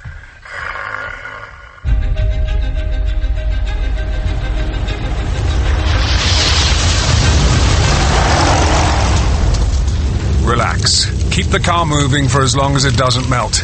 Some light entertainment. Radio still functioning? Yep, brethren. Oh, I love this guy. That was the Power Cable Evangelical Choir singing When I'm Swept Up by the Rapture. Grab the wheel of my pickup. Who writes this stuff? To hear that song and others just as edifying, just phone 1-800-CASH and pledge your donation now. But brothers and sisters, it's all there in your Bible. In the revelation our Lord gave St. John on Patmos. War, plague, famine, death. But before the destruction comes, before the 4 horsemen of the apocalypse ride out, there will come the rapture. Priceless. The rapture. It don't mind if you're in the bath, driving your car, or just sitting at home reading your Bible. When the rapture comes, all the true believers will be swept up in the air in perfect and incorruptible bodies, up in the air, looking down at the sinners as the destruction arrives. Only the faithful will be saved. You couldn't make it up. Well, nice try. Only it won't really be like that at all. Not really.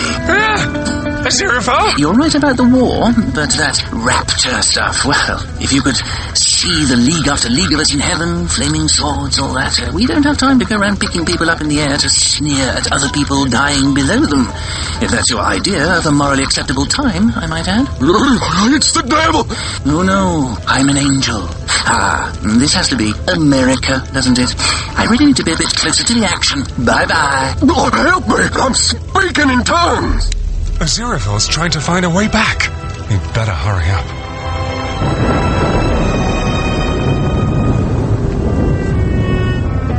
Take a seat. Julia, Mrs. Ormerod, Mr. Scroggy. Lovely. Right. Can you link hands? And we must have complete silence. Pardon? The spirit world is very sensitive to vibration. Ask if my Ron is there. Yeah, I will, love, but you've got to be quiet while I make contact. Is she all right? She's going under now, dear. Making herself a bridge to the other side. Her spirit guide will be along soon. Shh! Are you there, my spirit guide? Is that you, Geronimo? Is me how? We have 2 new members of the circle with us this afternoon. How Miss Julia. Oh, charmed to make your acquaintance. Is my Ron there, Geronimo? How, White Woman Beryl? Oh, there are so many, of the poor lost souls, lined up against, door to my DB. Perhaps your Ron is amongst them? How? Oh, that weather out there. Shh. I'm waiting for Ron to come through. Now, Mr. Geronimo would like to know, is there anyone named Mr. Scroggy here? Actually, that's my name. Please excuse my tum. Right, well, there's somebody here for you. Do you know anyone named, John? No. Well, there's some celestial interference here. The name could be Tom. Or Jim? Dave. I knew a Dave when I was in Hemel Hempstead. Yes, he's saying Hemel Hempstead. That's what he's saying. But I ran into him last week, walking his dog. And he looked perfectly healthy. He says not to worry, and he is happier beyond the veil.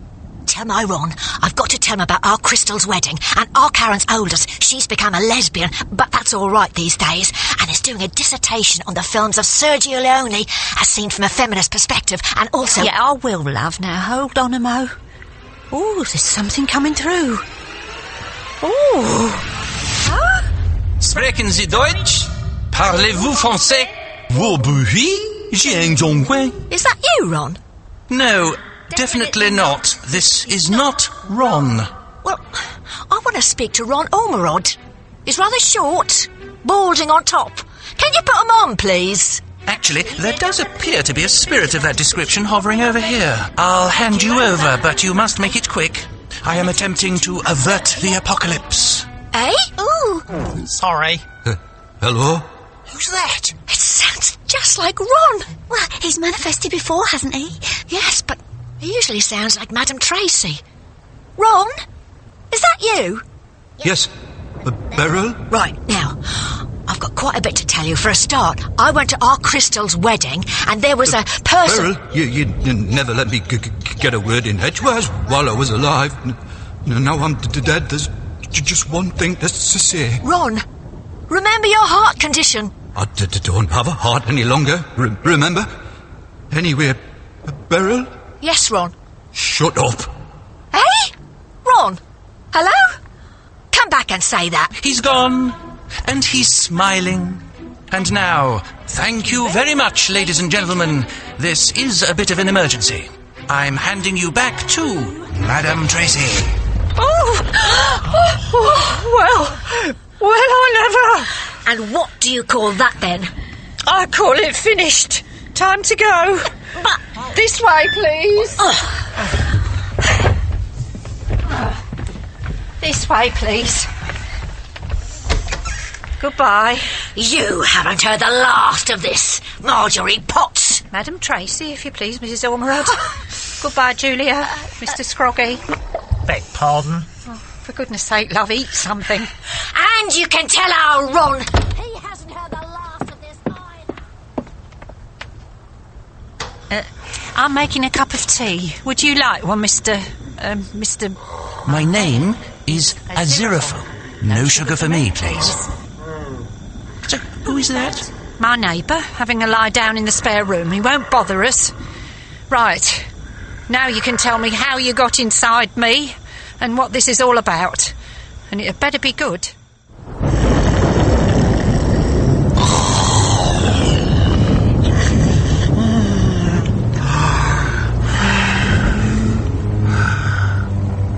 Flying?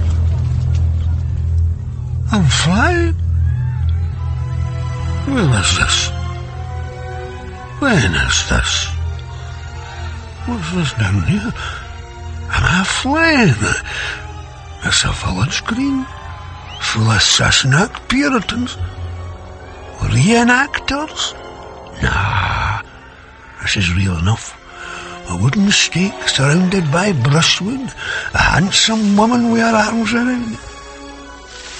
A witch? Time he well, sexton of the parish. Aye, that he will, witch. Make those knots tight, Mr. Blake. It's neat. Witchfinder Private Newton Pulsifer. No, it isn't neat. The man is older, dressed in black leather. Ah, the ancient uniform of a witchfinder major. Good people, gather close and attend the burning of Agnes Nutter, witch. Agnes Nutter, this is. The last witch to be burned in England. Aye, but this is the right and proper way of things. This is how things are meant to be. Witches are for burning. That is the creed of the Witchfinder Army, after all. You'll be quiet now, witch. Where's she looking up here? Gather ye right close, I say. Come and mark well the fate of all who meddle with such as they do not understand. She's looking at me. And that goes for you too, up there, you daft old fool! Oh, but how's she... can he? Burn, witch! She looked at me. She spoke to me. She's going to die. She's going to burn to death, and it's a horrible way to go. But she's smiling at me! Put out the fire! Put out the fire!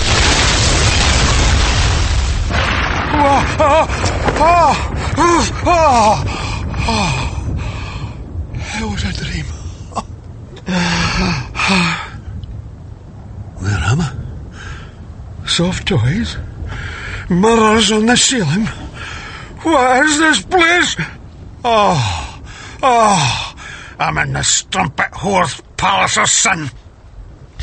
Where's my trousers? What exactly do you want me to do about this? To be frank, dear lady, my plans at this point are perforce somewhat fluid. Ah, you beldame. Caught with one of your gentleman callers in there.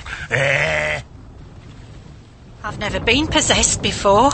I find being in your body very frustrating. The sons of Sodom and Gomorrah, taking advantage of a defenceless woman over my dead body. Oh, Sergeant Shadwell, you're awake. Where is he? Oh. Some southern pansy. I heard them. He was in here suggesting filthy things to you. I heard them. Not just a southern pansy, Sergeant Shadwell. The southern pansy. Demon! There's no need to point, Sergeant Shadwell. I am not a demon, and I'd like you to listen to what I have to say. I'll no listen to your wicked lies. Get out of yon woman's head, or with this finger, I'll blast you to kingdom come. That's the problem. Kingdom come. It's going to. Mr. Aziraphale is inside me because... I am a discorporated angel. Yes. And he's been telling me all about it. He'll explain it to you. I'll never listen to his hellish blandishments, woman. Oh, you old silly. Listen. Mr. Aziraphale? Thank you. Sergeant Shadwell, you have heard of the Antichrist? I saw a film. The Antichrist is alive on Earth at this moment. He is bringing about the apocalypse, even if he himself does not know it. Heaven and hell are preparing for war. And it's going to be very messy. I wouldn't know about that. I am not actually permitted to act directly in this matter, but the Antichrist must be killed, and you must do it. Have you a weapon? Aye, I have that. This finger. It did for you, demon spawn, did it not? Ah, so nothing more substantial? The golden dagger of Megiddo? Or the shiv of Kali? I've got the thunder gun of Witchfinder, Colonel. Ye shall not eat any living thing with the blood, neither shall ye use enchantment nor observe times. Dalrymple? A gun? Aye, I'll fetch it. But I don't know why we need it. I am a man with a finger. Now, dear lady, have you a reliable mode of transportation at your disposal? Oh, yes. Look. We are holding a pink hat with a sunflower on it. A scooter helmet. I have a scooter. But what about Sergeant Shadwell? Oh. Passenger helmet. Dayglow green with a Born to Ride sticker. He'll love it. Here's the thunder gun. Now, this Antichrist, how many nipples has he? Oodles. Pots of them. Makes Diana of the Ephesians look positively nippleless. Then he's a witch and must be dealt with. Agreed. Oh, I'm not sure about this killing business. If it's the Antichrist or us, we didn't have a choice. Where are we going? Lower Tadfield, in Oxfordshire. Private Pulsifer went there this morning. Really? Both myself and my colleague, Mr. Crowley, believe the Antichrist will reveal himself there. Well, come on then! In episode 5 of Good Omens by Terry Pratchett and Neil Gaiman, the supernatural beings were Aziraphale, Mark Heap, and Crowley, Peter Serafinowicz. The apocalyptic horse persons were War, Rachel Sterling, Famine, Patterson Joseph, Pollution, Harry Lloyd, and Death, Jim Norton. The them were Adam Thomas Wright, Pepper, Holly Burgess, Wensleydale, Bobby Fuller, and Brian, Lewis Andrews. And the humans were Agnes, Josie Lawrence, Madam Tracy, Julia Deacon, Shadwell, Clive Russell, Anathema, Charlotte Ritchie, and Newt, Colin Morgan, Big Ted, Mitch Benn, Skoz, Mark Benton, Pigbog, Arsha Ali, and Greaser, Ben Crow. Mr. Young was Simon Jones, Tyler, Andy Seacombe, Mrs. Ormerod, Marcella Reardon, and Julia, Tracy Wiles, with Eric Robson, Bob Flowerdew, Pippa Greenwood, and Kathy Cluxton as themselves. Other parts were played by Paul Stonehouse, Tom Alexander, Steve Toussaint, and members of the cast. Good Omens was dramatised by Dirk Maggs and directed by Dirk Maggs and Heather Lama. The producer was Heather Lama. Well, that's it for Saturday's edition of Airchecks. We will listen to the final episode of The Good Omen as well as the gag reel in tomorrow's episode, so stay tuned. Airchecks is a 3-hour podcast uploaded every Saturday and Sunday. See you on the same time and same channel.